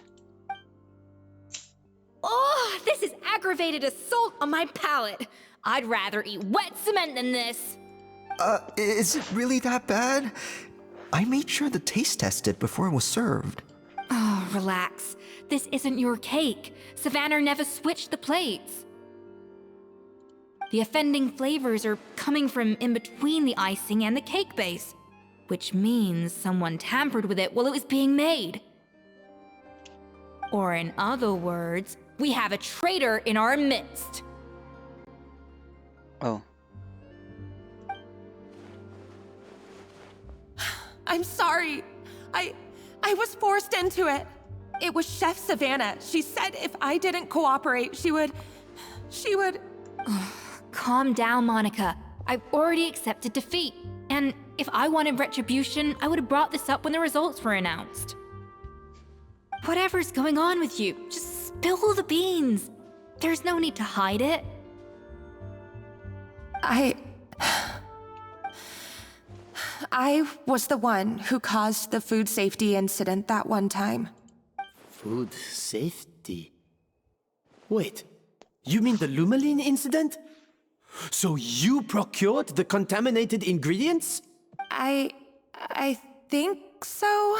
Savannah and I were on procurement that day. I didn't check everything as well as I should have, and so I let contaminated ingredients make it into the kitchen. But I swear I didn't do it on purpose. I had no idea there was an issue with them, and I didn't know it would end up with Escoffier going to jail. Yeah, that's called negligence in the criminal world. And you should be going to jail for that.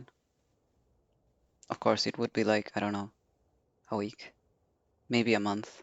Considering there were no real victims. But the last thing I expected was for Savannah to use it as leverage to blackmail me with... This is crazy. So Savannah pressured you into sabotaging Escoffier's cake by threatening to expose your secret if you didn't? I know, it's terrible. I'm so sorry. I was so scared. The thought of Chef Escoffier finding out that I put her in jail, it made me freeze up with fear. I thought Escoffier would hate my guts if she ever found out, and yet somehow that's ended up in me doing something even worse. Seriously? All this fuss over a little slip-up? Huh? Firstly, it's not like I got a life sentence. I did my stint at the fortress and now I'm out. And secondly, I had my own reasons for leaving the Hotel de Boer. This wasn't the only factor. So you don't need to feel ashamed or frightened or anything like that. Any more than you need to add butter when you're pan-searing foie gras. You mean...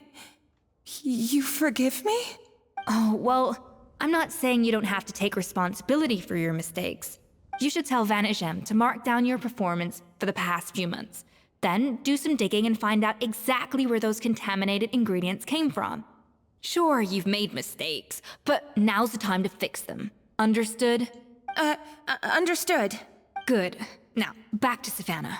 What about the original codex would compel her to resort to blackmail? I have my suspicions. Not that I've got any proof to back them up, though. Ugh. What happened to me? I've overheard some customers murmuring about how the Hotel de Boer hasn't been the same since Escoffier left. They think our menu doesn't taste like it used to, especially our signature items. You mean Gâteau de Bois? Now that you mention it, I noticed it during the contest too. I couldn't put my finger on it, but the flavor seems subtly different from how it used to be. But the difference was so small, I'm sure no one would notice it besides our most loyal customers and true dessert connoisseurs. Still, as head chef, it's easy to see why Savannah would get so hung up on it. So many times I've seen her make the cake base over and over again, late into the night, determined to match Escoffier's version. But something's always slightly off every time. Yeah, I've noticed that too. Never really gave it much thought, though. Thinking back on it now, it's clear that Savannah's been in a downward spiral ever since Escoffier left. She wants to prove that she can fill Escoffier's shoes. That's gotta be the reason.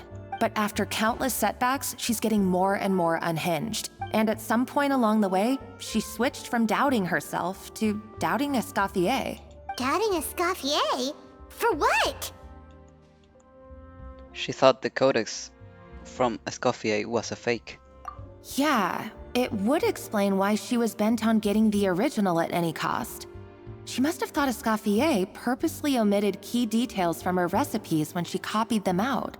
Also, she could retain her place as the #1 chef in Fontaine, the only one privy to all the secrets of the trade. Oh, for goodness sake, what a stupid idea. Of course. Then she finally got the codex only to discover that the secret recipes she's been pining for don't exist at all. Seeing how utterly wrong she was must have been a real shock to the system. It probably brought up everything at once. It overwhelmed her, and she passed out. There's still one thing that doesn't make sense, though. If Savannah had the real recipe all along, how come it tasted different? She might not be on the same level as Escoffier, but surely after like 50 attempts, she'd get it right one of those times. You'd think so, but geniuses like Escoffier are in a league of their own.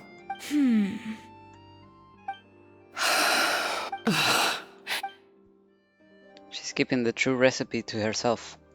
New head chef, you say? What's her name? I don't think I've heard of her before. I wonder, can the Hotel de Boer keep its edge without Escoffier at the helm? This tastes different from last time. Is it undercooked or something?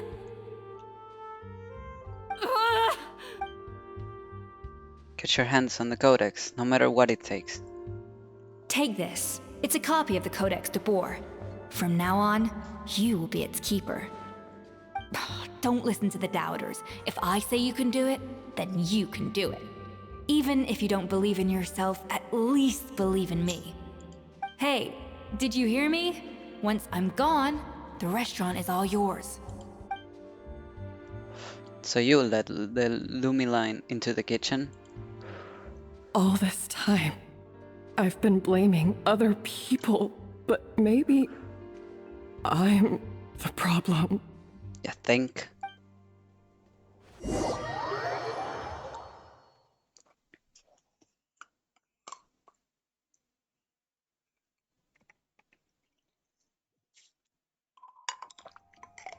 I sincerely apologize for putting everyone out. Savannah's awake now, but I don't think she's ready to speak to anyone yet. Let's give her the day to calm down. I'm sure you'll have the chance to talk everything out tomorrow. In that case, I'll go and update Verma and his family. I wonder what he'll make of all this. So, we'll come back tomorrow then. Sure, let's go. That was a long day. I think I've earned myself a sweet treat when I get back home. Oh, nice! Macarons? Or are you gonna switch it up this time? What is it, Escoffier? Traveler, how much do you know about the snow-winged goose? Not a whole lot. Every year, they migrate long distances in search of a suitable home. There's always one goose at the front whose job is to lead the flock. Fontaine poets often use the image of that goose to explore the ideas about leadership and genius. They usually imagine someone who's a cut above the rest, a model of perfection. But what those poets don't know is that during a migration, the lead goose is always changing. Once the lead goose shows signs of fatigue, it retreats to the back of the flock and allows another goose to take its place. So the truth is that leadership, with all the responsibilities and pressures that come with it, it's something that everyone takes turns at. But we humans completely miss that fact when we project our own ideas about social hierarchies onto them. Oh, like what happened with the alpha wolves and stuff like that. Yeah, we humans are kind of stupid sometimes. Is this about you and Savannah? I guess what I'm saying is, I don't buy into this notion that there's some sort of gulf between normal and genius. Cooking is a science, not magic. Given the same ingredients, same recipe, and same environment, I see no reason why two different people shouldn't be able to create the exact same dish. Of course, some people have a more sensitive palate than others, and some people are just born bolder or more conscientious. But these are all variables that can be accounted for with time and practice. I'd have no reason to expect so much from others if I believed that perfection can only come from the hands of a genius. The only reason I hold people to high standards is because, well, I believe they're capable of greatness. I don't know if you're right, but I think that's a great thing to believe in. Okay, I've made up my mind. I'm gonna get to the bottom of why Savannah failed.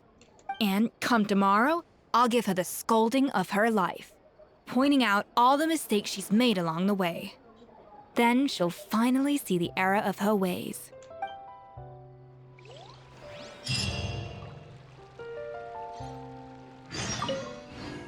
Thank you for your words of encouragement. I'm gonna head to the Hotel de Boer and spend the night investigating. I guess I'll see you tomorrow. Genius? Calling someone a genius is just another way of saying I'm too lazy to figure out how I need to improve. It's a defeatist attitude and I won't stand for it.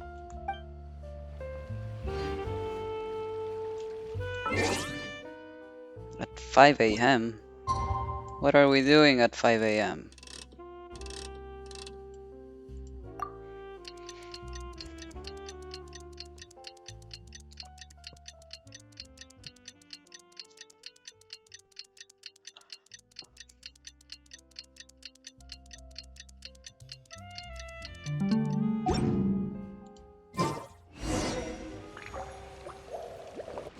Oh, I didn't mean to.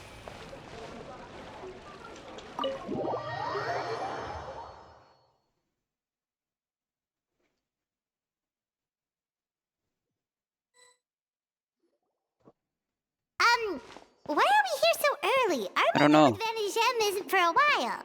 I wanted to check on Escoffier. Check on her? Why? What happened? Oh no. Escoffier, are you alright? Oh my god. I'm fine. Just need to get some more coffee in me. You really did pull on an all-nighter then. Huh? What happened to my coffee? Did I really drink it all?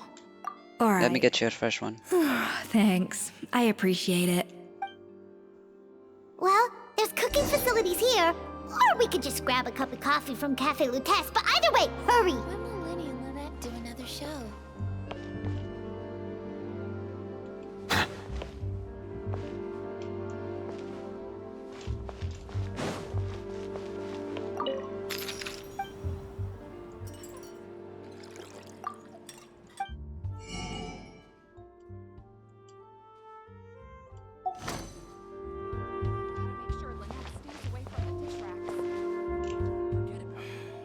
If you want tea or water, just look yourselves. Coffee. Need coffee. Um,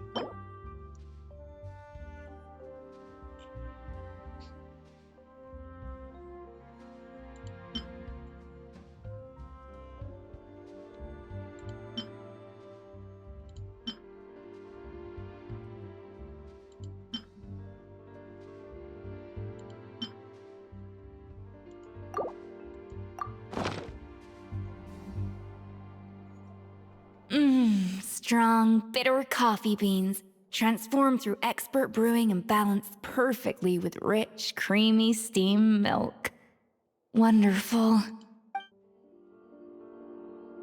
I feel much better now. Thank you so much, Traveler and Paimon. that's not how coffee works, but okay. Glad to hear it. But make sure to catch up on your sleep when you get the chance. How goes the investigation? I think I figured out where the problem lies. Honestly, it's ridiculous. I don't know whether to laugh or cry. Wait, what investigation? What are you guys talking about? I'll save it for when everyone else gets here. It's so stupidly small, I can't believe it's caused so much drama. And yet, look at this kitchen. Seems like you had your own share of failed experiments last night. Yes, except my failures were stepping stones to success. Escoffier! Have you seen Savannah? Huh? No, not since yesterday. Why? What's wrong? After seeing her home yesterday, we were all a little concerned about how she was doing. So, I dropped by her place early this morning to check on her, only to find an empty house with the doors wide open. I left Alphonse and the others to keep watch at her home, while I checked the Hôtel de Bord. I'm worried something bad might have happened. If she's not here, then where could she be? Boss, Escoffier, bad news. Alphonse? You're supposed to be keeping watch at Savannah's house. We were, but then, just after you left, we found this stuff in her house. Oh, looks like a map with a bunch of random places circled. What does it mean? Wait a second. This feels familiar. I'm sure these places are all connected somehow. Of course, from the Codex. They're all places that Modeste explored on his adventures. Modeste, the founder of the Hôtel de Bord? Yeah, but I don't understand. The adventure logs in the Codex are too fragmented to be of any use. How come this map shows all the missing details? The Codex de Bord? Then, this place marked in red out at sea. Could that be the fabled birthplace of Gâteau de Bord? Seriously? So now she set her sights on finding the original recipe and beating Escoffier that way? Geez, Savannah. Anything to overcome a gâteau plateau, huh? Ugh, idiot! Does she have a death wish? Those ruins are thousands of years old. Hold on, there's more. Besides the map, we also found these letters. A letter received several months ago. It was you. You let the Lumiline through, didn't you? I knew you were responsible for purchasing the problematic ingredient that day. What would your good friend think, I wonder, if she learned that she suffered on account of your negligence? What would the people in the hotel think? So, I imagine you'd like to keep this a secret from Escoffier, wouldn't you, head chef Savannah? A letter received several weeks ago. Retrieve the real codex by any means necessary. That's where the real treasure can be found, and you gave it away like a fool. Well then, you're going to get it back, whether in a bet or by force, it doesn't matter. Oh, I know, don't you have that cooking showdown of yours? And if you don't think you can win, why, you simply need to have your opponent lose. I imagine that assistance of yours might come in handy in that regard. A letter received not long ago. What are you dawdling for? She was the one who concealed the secret recipe in the first place. Why else do you think you've never been able to recreate her work? She's afraid that you'll outshine her. What do you imagine everyone says about you, both within and beyond the hotel walls? Ordinary, they call you, untalented, a hack, a failure who will never surpass Escoffier. And you know whose fault that is? That's right, it's hers. She's no saint, never has been, so why hesitate? It was you. You let the Lumaline through, didn't you? Who hates Escoffier this bad? It sounds like a threat letter. Does this mean that Savannah was responsible for the safety incident? And not Monica after all? I mean, both of them. Retrieve the codex by any means necessary. So the cooking contest and the cheating. Someone else was behind her pulling the strings? She's keeping the true recipe to herself. Ugh, this is all such a mess. Paimon needs a second to process this. First, we thought that Savannah forced Monica to cheat in the cooking contest. But now, it turns out that someone else forced Savannah to force Monica to cheat? So, did Savannah blackmail Monica? Or is it the other way around? Meanwhile, somewhere deep beneath the sea. You're finally here. Of course. I should have put 2 and 2 together as soon as I read your threat letter. The food safety incident, the demand for a cooking contest, the instruction to blackmail Monica, even the suggestion that Escoffier was keeping secrets from me. It was all part of your grand plan, wasn't it, Monica?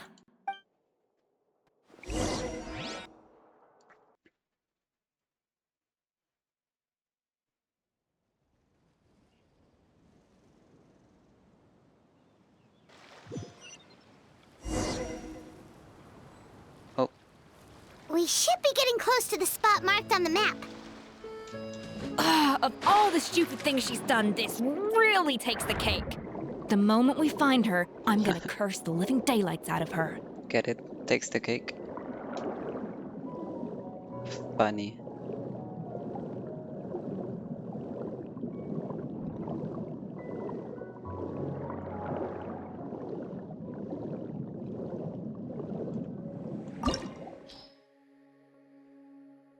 According to the notes left by Modeste, this was where Remurian foreign legionaries once drank and made merry, but the spirits have vanished into whispers on the wind, and the veil of dust sleeps over every glass.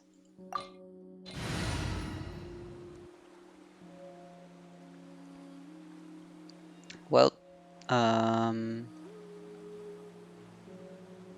I switch this for a trial? No trial. Anyways, let's go with it. Fuck it. She will do basically nothing, but she's there and that's what matters. Oh, awesome. Can I not? Ugh. I just want her to be number 2 or number 3. Either one, but number 4. So awkward. Oh, this is pretty.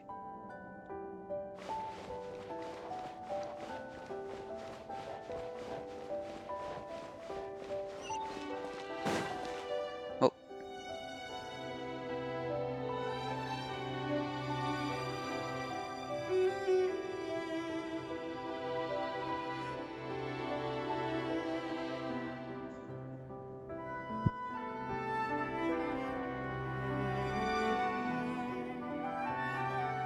Whoa, this place looks like an underwater restaurant, doesn't it? Suddenly, the idea of an adventure chef finding secret ingredients makes a whole lot more sense. I think Modeste's codex mentioned this place. A public bath from the time of Remoria.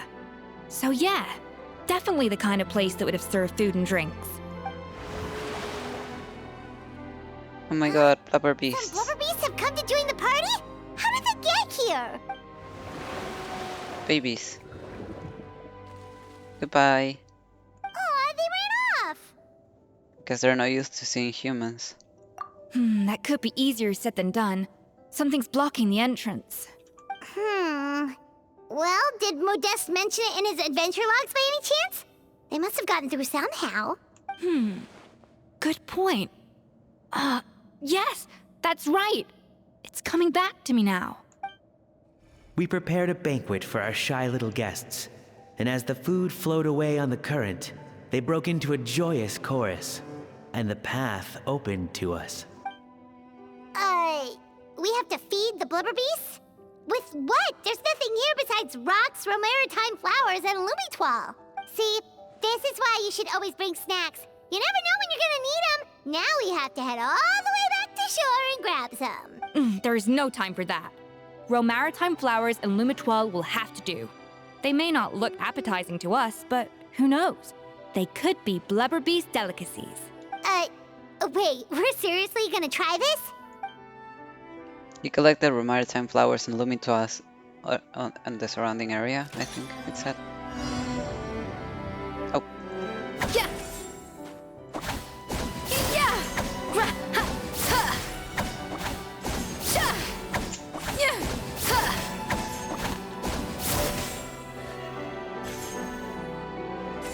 Off to the freezer.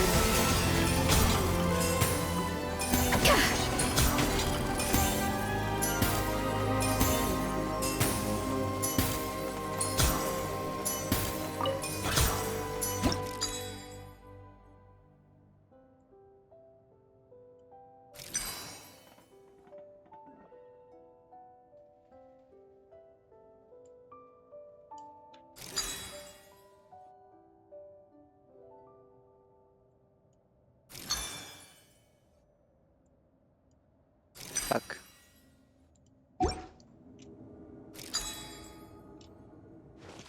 A dash of frosting. Rah.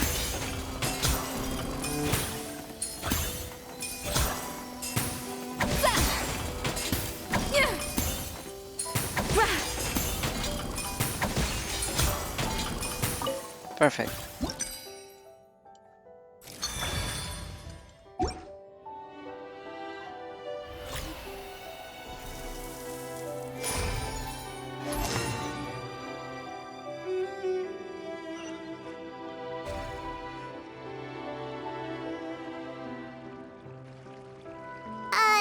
Blubber beasts or not, are we sure this stuff is edible? Trust me, they'll love it. More pertinently, how do we actually feed it to them? Oh, good question. If we try to put them in the pool, we'll probably just scare them off again, and who knows how long they'll be gone. Yes, we can't afford to wait for them to double back. Oh, what was it that Modeste said again? Something about the food flowing away on the current.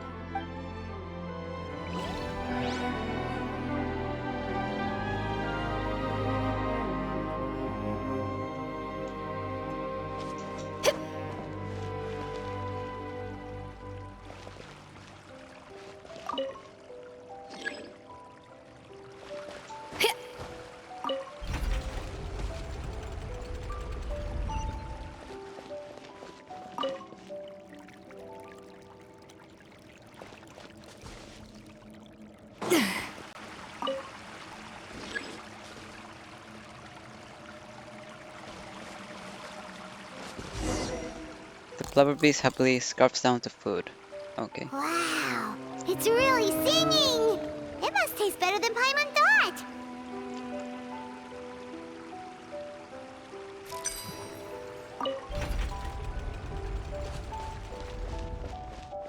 Oh, I have to make another one. The tracks turned back again. Oh, so annoying. That's enough. Because I just need to do this.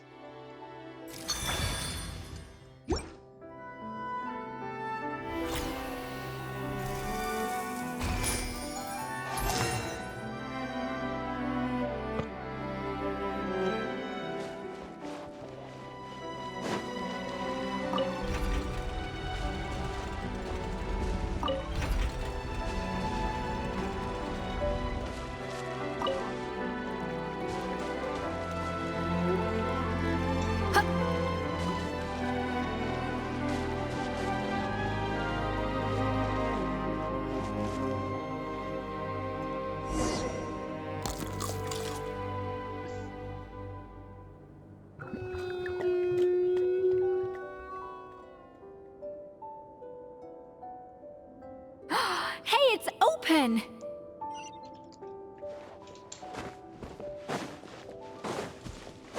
Treasure chest.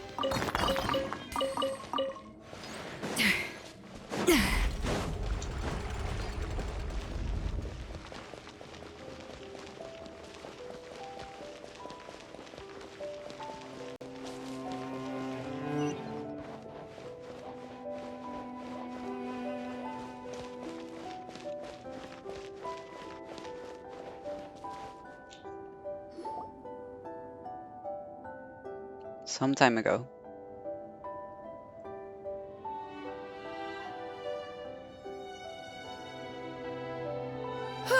Hey, give me your water. Here. I said your water, the one you just drank out of? Sure.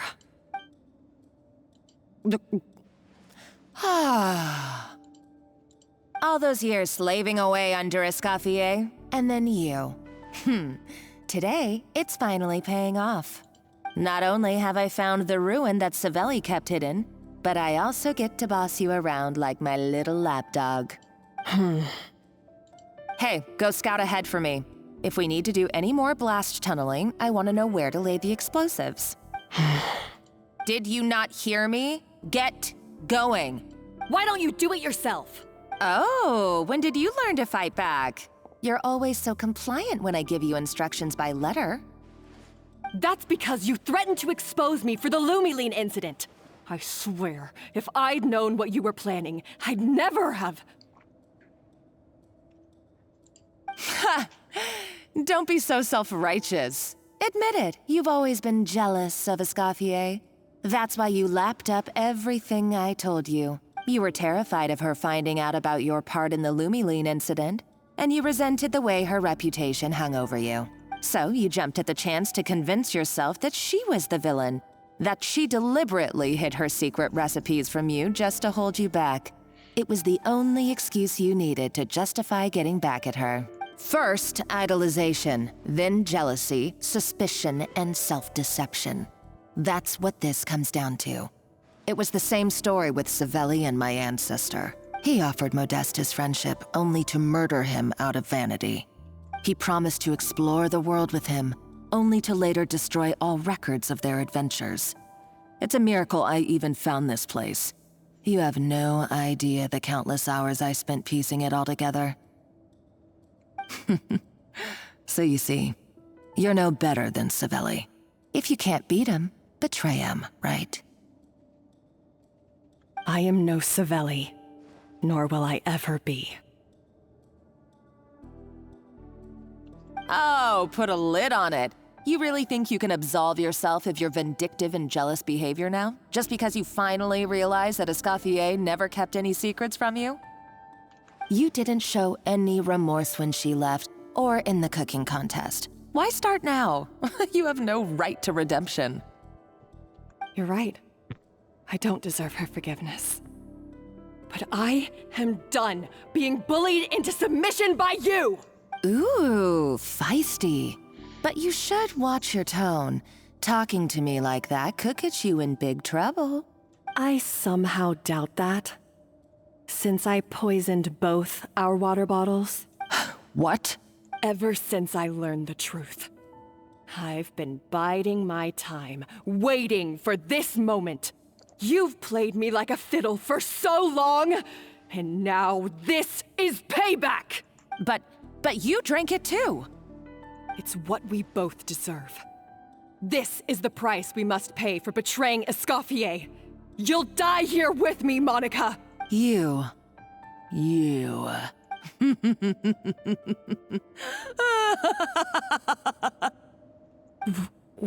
What's so funny? Oh, you're too much. I thought I'd play along for a bit just to amuse myself. You gave a very rousing performance. I saw your dumb plan a mile off. There's no poison in these bottles, just clean, fresh water. No. Revenge is a dish best served cold, you know. Did you really think your half-baked plot would fool me? You're a lousy chef, and you make a lousy villain too. A complete waste of space. No wonder you never amounted to anything. Everything I ever did was a failure. And now, I failed again, for the last time. Hey, why don't you try your hand at being a comedian in your next life? You got a good laugh out of me. But now the show's over. You should have just done like I asked, Savannah. All I wanted you to do was scout the ruins for me. But you had your chance, and now it's time to say goodbye. Stop right there! Let her go, Monica! We've got you surrounded! Escoffier? Ugh, looks like I'll have to keep you around for a little longer. You can't! Stay back if you want her alive! Escoffier and the Traveler. I can't take you both on in combat, but if you so much as flinch, I can end Savannah's life in a heartbeat. Monica, what are you hoping to achieve by this? You're about to commit murder, and for what? A recipe? A recipe? You chefs are all blinded by your myopic focus on kitchen affairs. Well, some of us actually have bigger fish to fry. Modeste had a secret. The truth behind his so-called genius, the je ne sais quoi factor in his Gâteau de Bourg, and it's right here in these ruins. Are you serious? You're here because of a Gâteau de Bourg obsession? You've gone completely mad! I couldn't care less about the cake itself. No, the real treasure is the secret ingredient that Modeste sourced from these ruins. He and Savelli were fools. A priceless treasure of Remoria in the palms of their hands, and they thought, ooh, this would go great in our cake mix. We're talking about a powerful stimulant that also sharpens the senses. That's no cooking ingredient. It's a groundbreaking drug. Yeah, it's Lumilune. That's right. I've done my research. It was a drug that Remoria developed for their war machine. I could make a killing by selling it to the treasure hoarders or the Fatui. Will you listen to yourself? You're completely delusional. My eyes are wide open. Just wait till I get my hands on this treasure. You'll see what a fool you've been.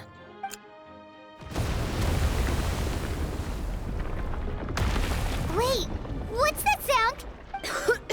Just when I thought she couldn't get any crazier. She's lucky the whole place didn't collapse. Seems like she escaped in the commotion. Let's find another route and go after her. Uh-oh, Savannah's gone too! Monica must have taken her. Oh, what a coward. She's only taken her hostage because she knows that she's no match for you. Well, there is one piece of good news. At least Savannah is safe for now. That's true. Even if she finds the treasure, she'll need Savannah alive if she wants to get out of here in one piece. Oh, well, our path's been blocked, so let's look for another route.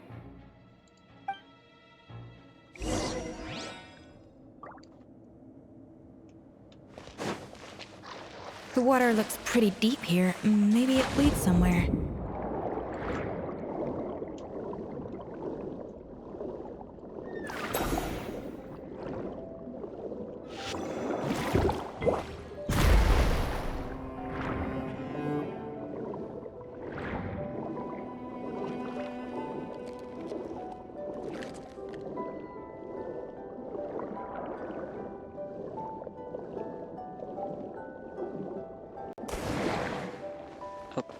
There was a wall. Golems! How are they still mobile? They were probably awakened by the explosion just now. Alright, Nice Move 101. Time for some rough chopping. Let the fight be humble. Okay, that was really fast. I'm so excited to level her up and use this team. Following the exalted Harmost blank order, and in accordance with our Sebastos' most sacred, most benevolent temper, we establish here a blank as condolences for the naturalized barbarian soldiers. Savages they may have been, but they were also warriors. With this secret treasure, granted graciously, the warriors' bodily desires are satisfied, that they may fight on with hundredfold bravery.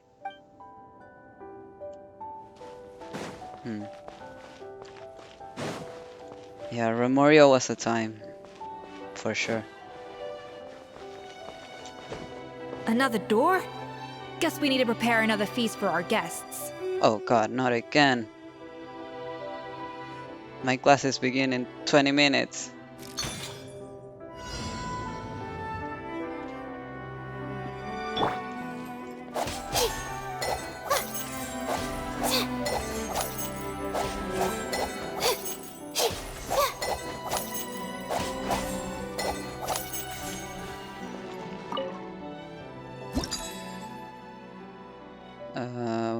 I don't have a single 2.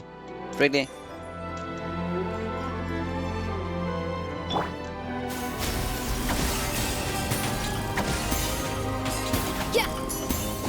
Can you give me anything else?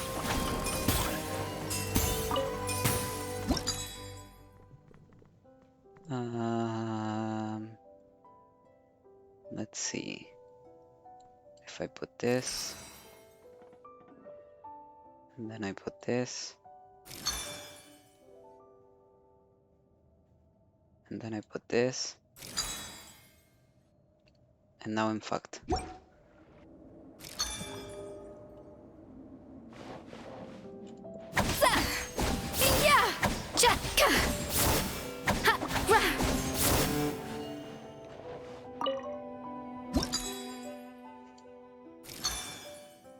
Five.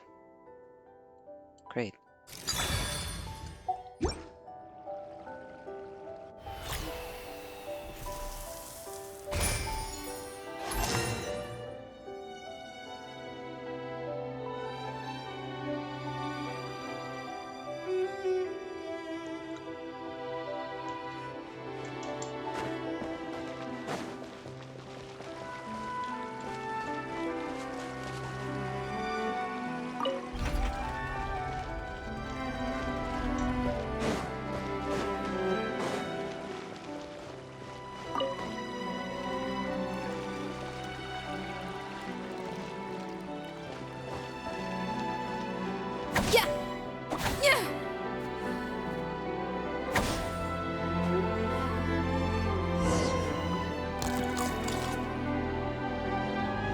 It seems to really like the texture of Rome Maritime flowers.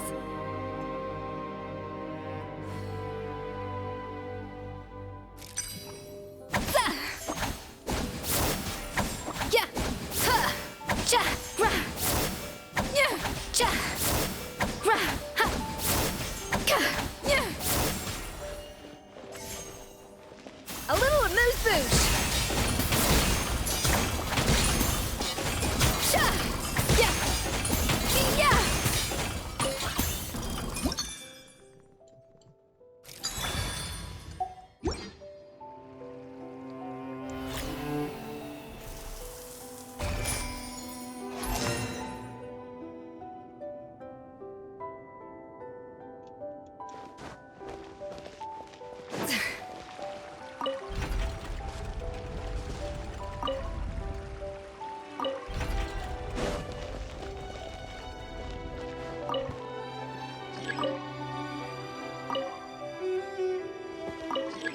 What do you mean?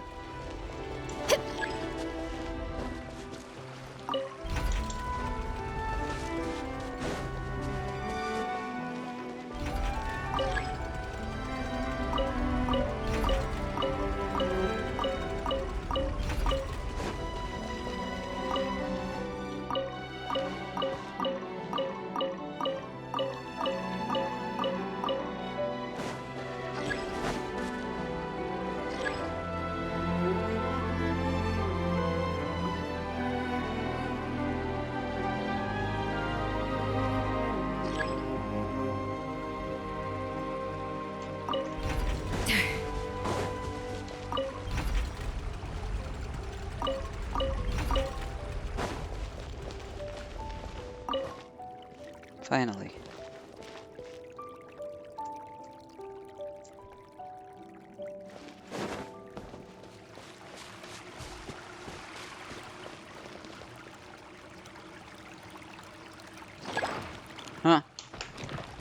master frosting! Like other stars. Oh. Strike a pose! Settle down.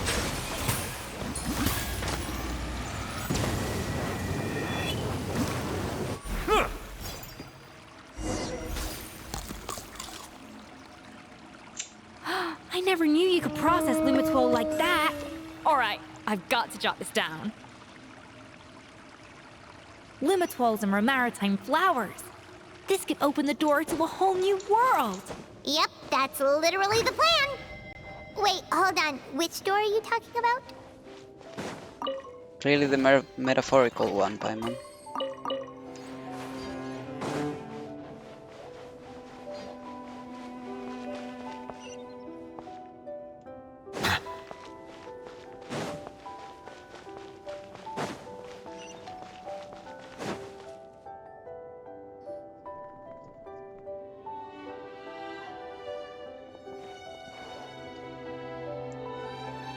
That's strange. These don't look Romorian to me. More like last century Fontaine. They don't look that worn either. Could they have been left by previous adventurers? Adventurers from last century Fontaine, huh? Oh, Modeste and Savelli, do you think they camped here? By the looks of it, this was a one-person camp. They adventured together, but maybe one of them came back alone at a later date. Let's rummage around. They may have left a journal or something. You really think so? Trust our adventurers' instincts. We're pros at this stuff, just like you're a pro in the kitchen. Well, I'm a pro at least.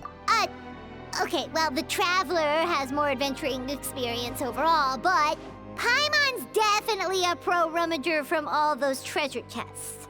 And bingo, found it. Darn it! Paimon was just about to show off her rummaging skills. Huh, no kidding. Are all adventurers so obsessed with journaling? I mean, I guess I take a lot of notes when I'm cooking as well, but I thought that was just me. Anyway, let's find out who was here. It's been years since I've last visited these ruins. It's exactly the way I remember it. This place probably hasn't changed in millennia. Sadly, up above, on dry land, everything has changed. The treasure of Remoria. That's what we used to call it. Modeste was right about its potential. It turned Gâteau de Bourg into a national sensation. Our limited stock of the substance meant that the gâteau could only be produced on a small scale. But this only drove up the popularity all the more. Modeste was right about that too. He predicted all of it. He was praised as a genius, while I, as the one person who'd ever disagreed with him, was labeled a talentless fool. Modeste tried his best to console me, but I knew better than anyone just how great the gulf was between us. Our conversations grew scarce, and we saw less and less of each other. I didn't fight it. He had new friends and a career of his own. Why invite further disdain by inserting myself where I did not belong? I told myself that maybe one day, when I finally created a masterpiece of my own, I'd be able to face him without shame. Or maybe one day, when I've put these feelings of self-loathing behind me, I'd be able to ask him with a smile on my face, how about we go on one more adventure, for old time's sake? Unfortunately, that day will never come. So it was Savelli. From the sounds of it, he came back after Modeste had already died. I always thought it was just a legend. But if it's true, then this must be the place where they found their secret ingredient, the birthplace of Gâteau de Bourg. In that case, what does that say about the death of Modeste? If it's all true, maybe Savelli really did have something to do with it. Based on how he worded. Right now, I don't think so. Let's keep reading. The taste of Gâteau de Bourg has changed. Modeste was convinced of this, even though everyone swore they couldn't tell. Being the perfectionist that he was, he refused to accept even the slightest flaw in his work.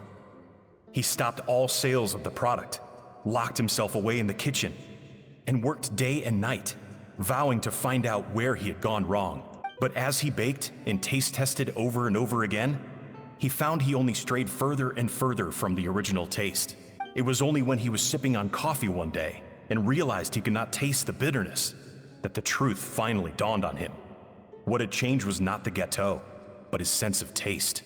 The treasure of Remoria stimulates the senses, taste included, and invigorates the spirit. In the short term, it offers people the ultimate gourmet experience. But in the long term, it dulls their senses entirely. In hindsight, it made perfect sense. After all, why would a culture that sought liberation from the constraints of their bodies care for the loss of their senses? But we realized it too late. We were just too late. Over the course of his many culinary experiments, Modeste exhausted the remaining supply of the treasure of Remoria. He consumed it all himself. Damn. The finest culinary talent of his generation now faced a future in which he would never be able to taste anything ever again. Finally, in despair, he took his own life. And because we had become estranged, I cannot be there to stop him, to offer some words of comfort, or even to say goodbye. Yet despite everything, he sent me his final letter. The treasure of Remoria? Guess Monica was really onto something. It really was a kind of drug. So, Modeste chose to end his own life. Then, why all the rumors that Savelli murdered him?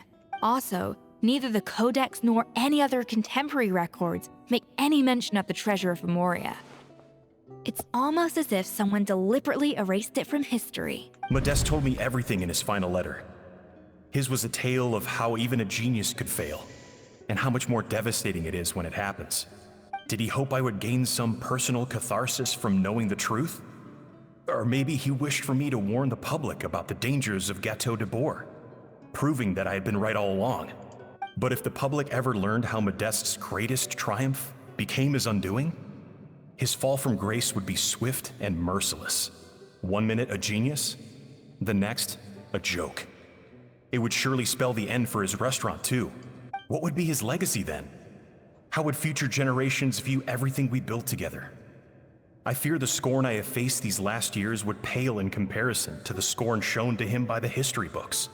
I cannot let that come to pass. I will do what I must to protect his name. It will mean tampering with his notes to remove the damning details, leaving mere fragments of our story behind. It may lead his family to suspect me of having a hand in his demise. But if that's the price of destroying all evidence of my crimes, then so be it. I would rather the world believe a tale of genius and jealousy than see his reputation in tatters. The final loose end is the evidence here, at the bottom of the sea. Oh no, we've got to stop Monica. Huh? What's wrong? Didn't we say Savannah should be safe for now? So we thought, but if Monica finds out what happened to the treasure, there's no telling what she might do. Yep.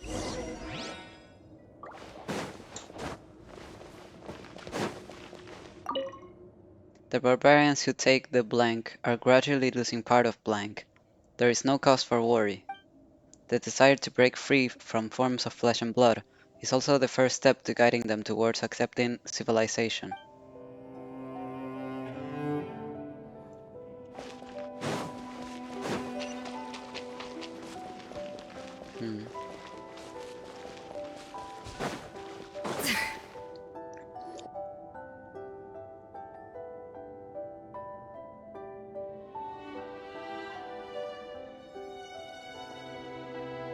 The treasure of Remoria. I have found you at last. Savelli, you tried your best to bury the truth, but you underestimated the children of Modeste. Some fragments of his diary escaped your clutches, and we have held on to them for generations. But I have to thank you too, Savannah. Without your help retrieving the Codex, and with it the last piece of the puzzle, I may never have found this place. But now, finally, the secret to Remoria's military might is within my grasp. The treasure of Remoria is mine! Oh, it's empty. It's empty? Monica? Oh, we were seconds too late. Escoffier? What's the deal with that jar? Savelli's final act! He wanted to conceal the secret of the treasure forevermore and make sure it would never harm anyone again. So he came here after his friend's death and destroyed every last shred that remained. This can't be happening. All the years I spent piecing together the truth. All my painstaking planning. All that for an empty jar? Monica, don't do anything stupid. This ruin is more dangerous than you realize. Oh, shut your pie hole! Praise be to Lord Remus. You barbarian shall be slain.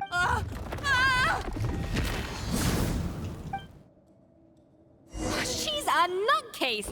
A liability to herself and everyone else! Well, now it's up to us to clean up the mess she's made. Take these golems out! With pleasure.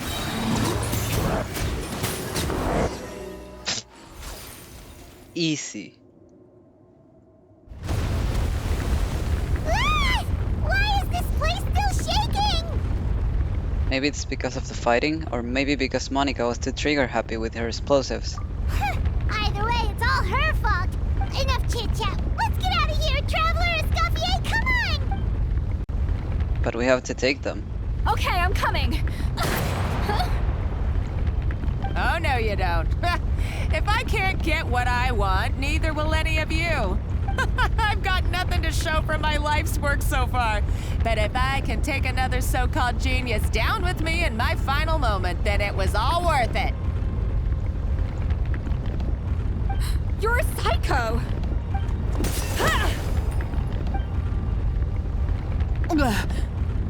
Savannah? When did you wake up? I may be a lousy chef, but it looks like I'm not a complete waste of space. Hey, we need to go. We're out of time. Traveler? Okay, let's go! Is no one gonna take Monica?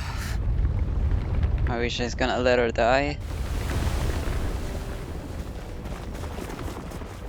Sure, she's a criminal, but she should pay for her crimes. Letting her die is the easy way out.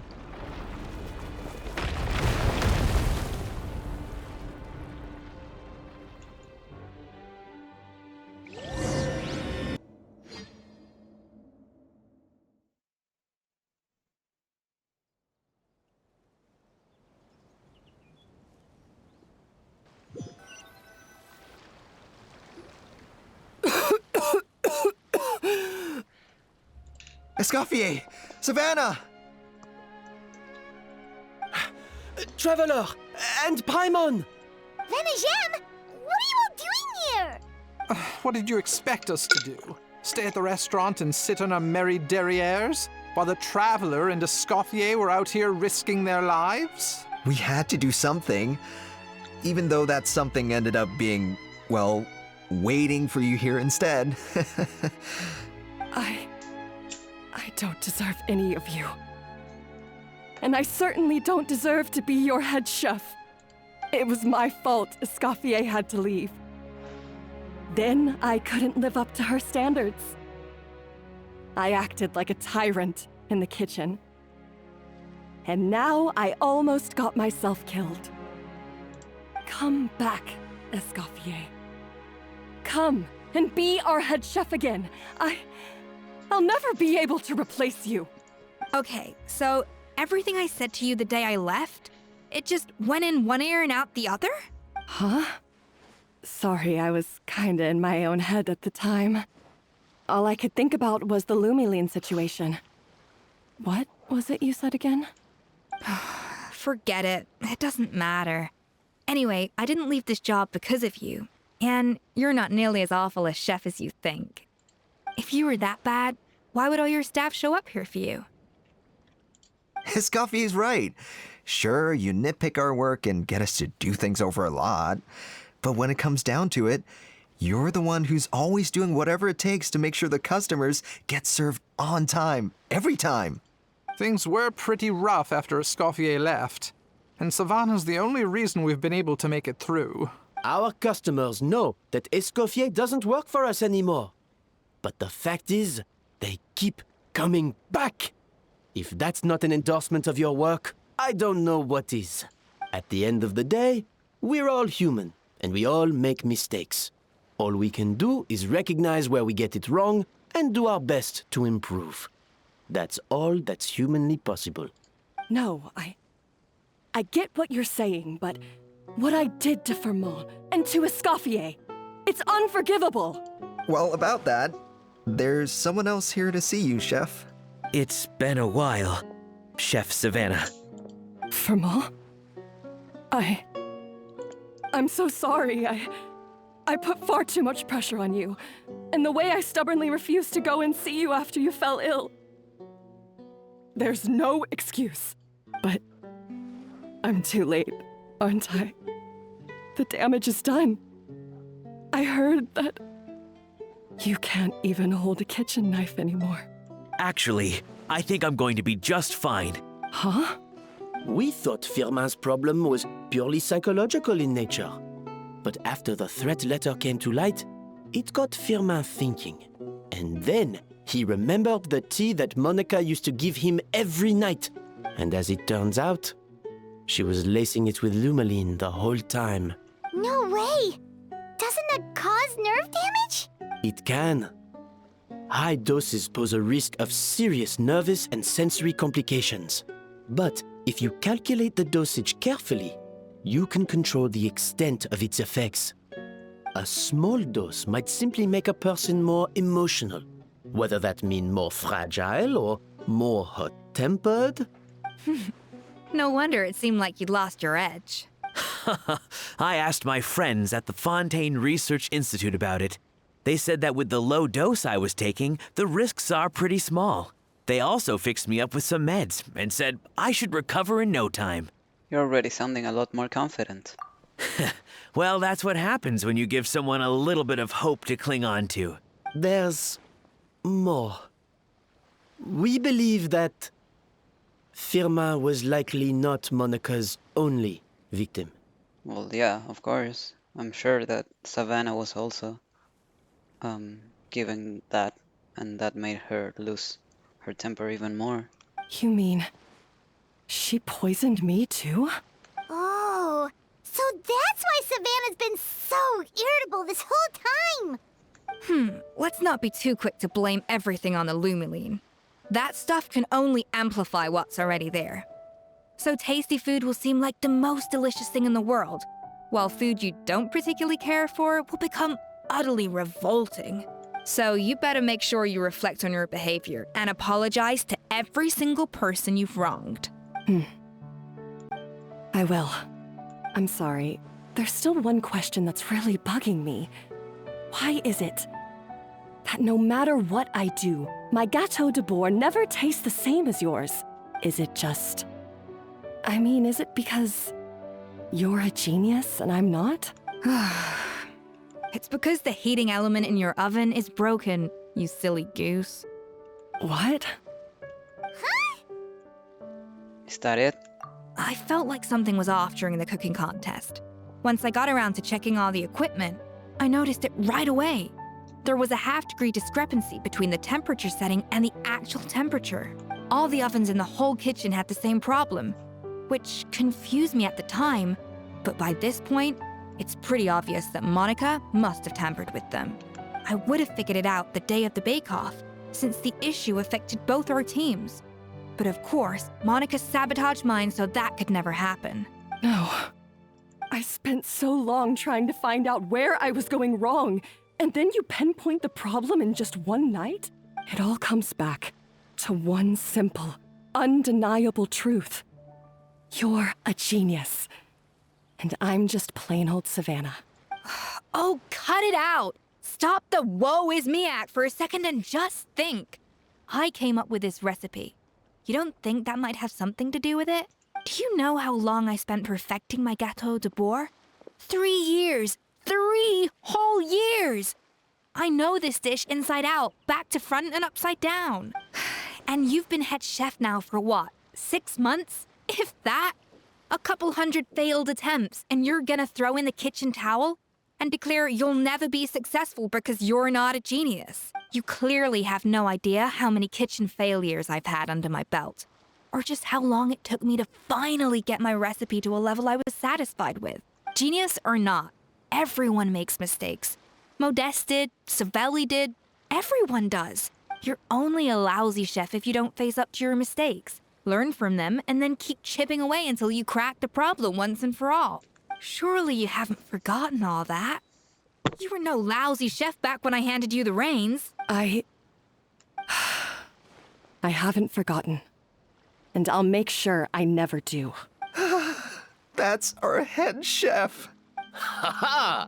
Sounds like we won't need another changing of the guard in the Hotel de Bord kitchen anytime soon. Huzzah! Aw, what a perfect ending to a crazy journey. Look how happy everyone is. So you got your mojo back now? Yeah.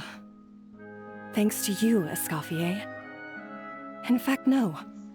Thanks to all of you. Aw, friends again. So nice to see them finally settle their beef. Yeah, it's nice.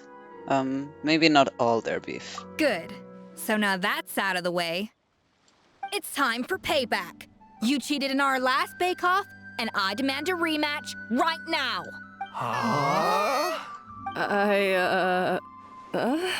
But that was mostly Monica's fault, wasn't it? Right. And also, does it have to be right now?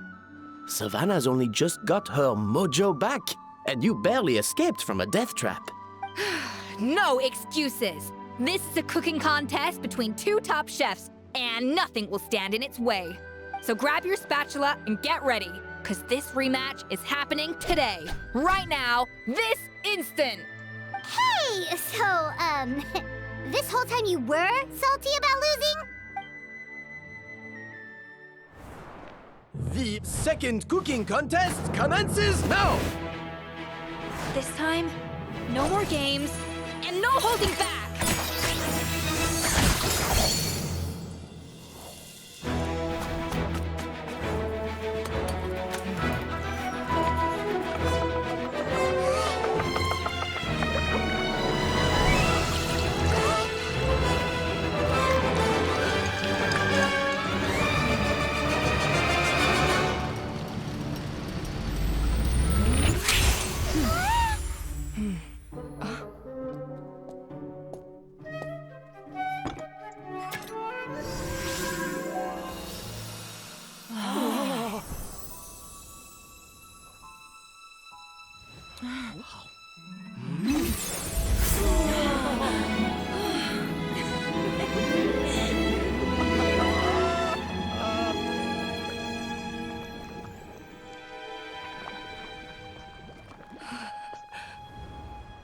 I feel like I don't have the right to be here. Hey, what are you so afraid of? You can't unbake it now. And if you don't serve it, then good or bad, you'll never find out how to improve. If you're too scared to fail, you'll never know what real success tastes like. So? Embrace your failure. Taste it. Digest it. That's the way to success. I don't know. Sounds like it's easier said than done. I'll do it.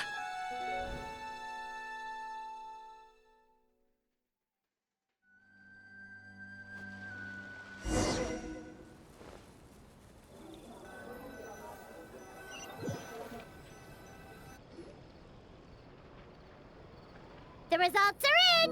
A landslide victory for Escoffier! Quite rightly, too. Piece of cake. Literally. Her tail seems very happy with the results. Oh yeah, look at that! Savannah looks pretty chipper too, considering she lost. This wasn't for you, was it? You did this for Savannah's sake. Now, where were we? Yes. Do you have any more questions for me after everything that's happened? What are your future plans? Are you going to stay at the Fleuve Santa? I thought Navia would have filled you in. And actually, I said all this to Savannah before I left. Although, as we saw, I don't think any of it sank in. I had two reasons for leaving. One was the food safety incident, of course. But the other was that the Hotel de Boer had reached a point where it didn't need me anymore. So I decided to step down and look for new opportunities to improve myself. Improve how? Well, a while back, I got to know a fellow chef from Liyue, and in her, I saw so many new possibilities. She has that same adventurous spirit that Modeste and Sibeli had in their youth. Slime mucus, lizard tails. With her, nothing's off the table. There's a whole world of new flavors out there waiting to be explored, hiding away in ingredients we overlook. Case in point, remember those Romaritime flowers down in the ruins? I used them in the cooking contest just now. Did you taste the difference? What?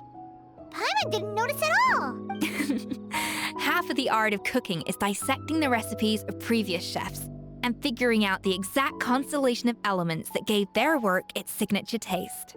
And the other half, it lies in freeing yourself from the confines of the kitchen.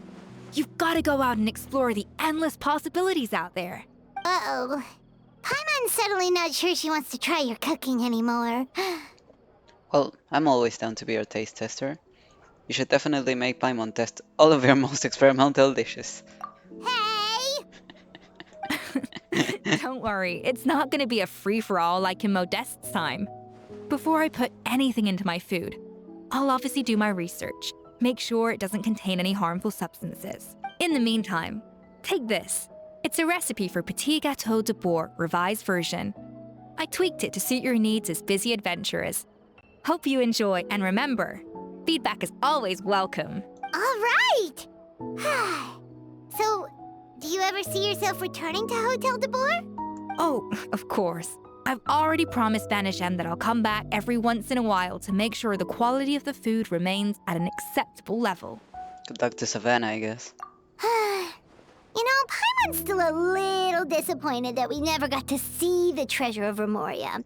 Surely Monica wouldn't have gotten drawn in so deeply if it wasn't for all the mystery surrounding the original Gâteau de Boer. She practically dedicated her life to finding the lost pieces of Modeste's diary. Then went to all that trouble to infiltrate the Hotel de Boer. And in the end, it was all for nothing. She sold her soul for a dream, then had a rude awakening. Her life's work became a grand exercise in futility. Since you mentioned the treasure, between Modeste's writings and what we saw in those ruins, I think I may have figured out the truth. Just you? The so-called treasure of Remoria was most likely a substance that the Remorians extracted from Lumitoiles, better known to us as Lumiline. Huh? So then, why all the hype back in the early days of Gâteau de Boer? Don't forget, it was a very different era. We could barely even refine sugar back then. So desserts were very much in their infancy. In a world of bland food, it's no wonder that the first thing to really excite people's taste buds took the world by storm. And as for the Lumiline, it may well have been somewhat valuable in ancient times. But these days, it's just another drug from the Fontaine Research Institute. Even if Savelli hadn't destroyed it all, I doubt it would be worth that much these days. So after all that, there was nothing in those ruins but worthless junk. Feels strange to say it, but Paimon almost feels sorry for Monica. She sacrificed it all only to get nothing in return. Yes, Paimon. Poor Monica. Hey! Huh? Navia? You just got back from that underwater ruin, right? Well, check it out. They ran a special issue. Did you see anything like this down there? Freshly unearthed from the ruins of Remoria. A magnificent jar thought to be over 1,000 years old. Experts say it has immense artistic and historical value. It could be worth an absolute fortune. About that. Wait! Isn't that the jar they used to hold the treasure? If only it was still in one piece. Some butterfingers must have dropped it or something. Ugh, it's such a shame.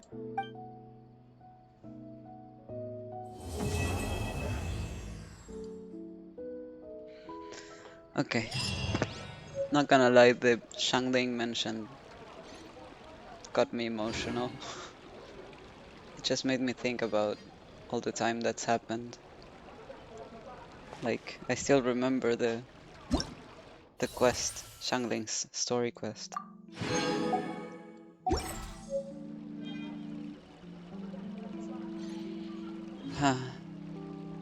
Well, that was nice. I'm getting 5 minutes late to my classes, I see so the value in my own work, but I also see them. please shut up. So yeah, I'm going to end the stream quickly because, you know, I'm 6 minutes late. So yeah. I'm not sure when I'll be streaming again. Probably in 2 weeks when HSR comes out, since there doesn't seem to be any new books in this patch. So yeah. I guess that's it. Bye bye. Goodbye.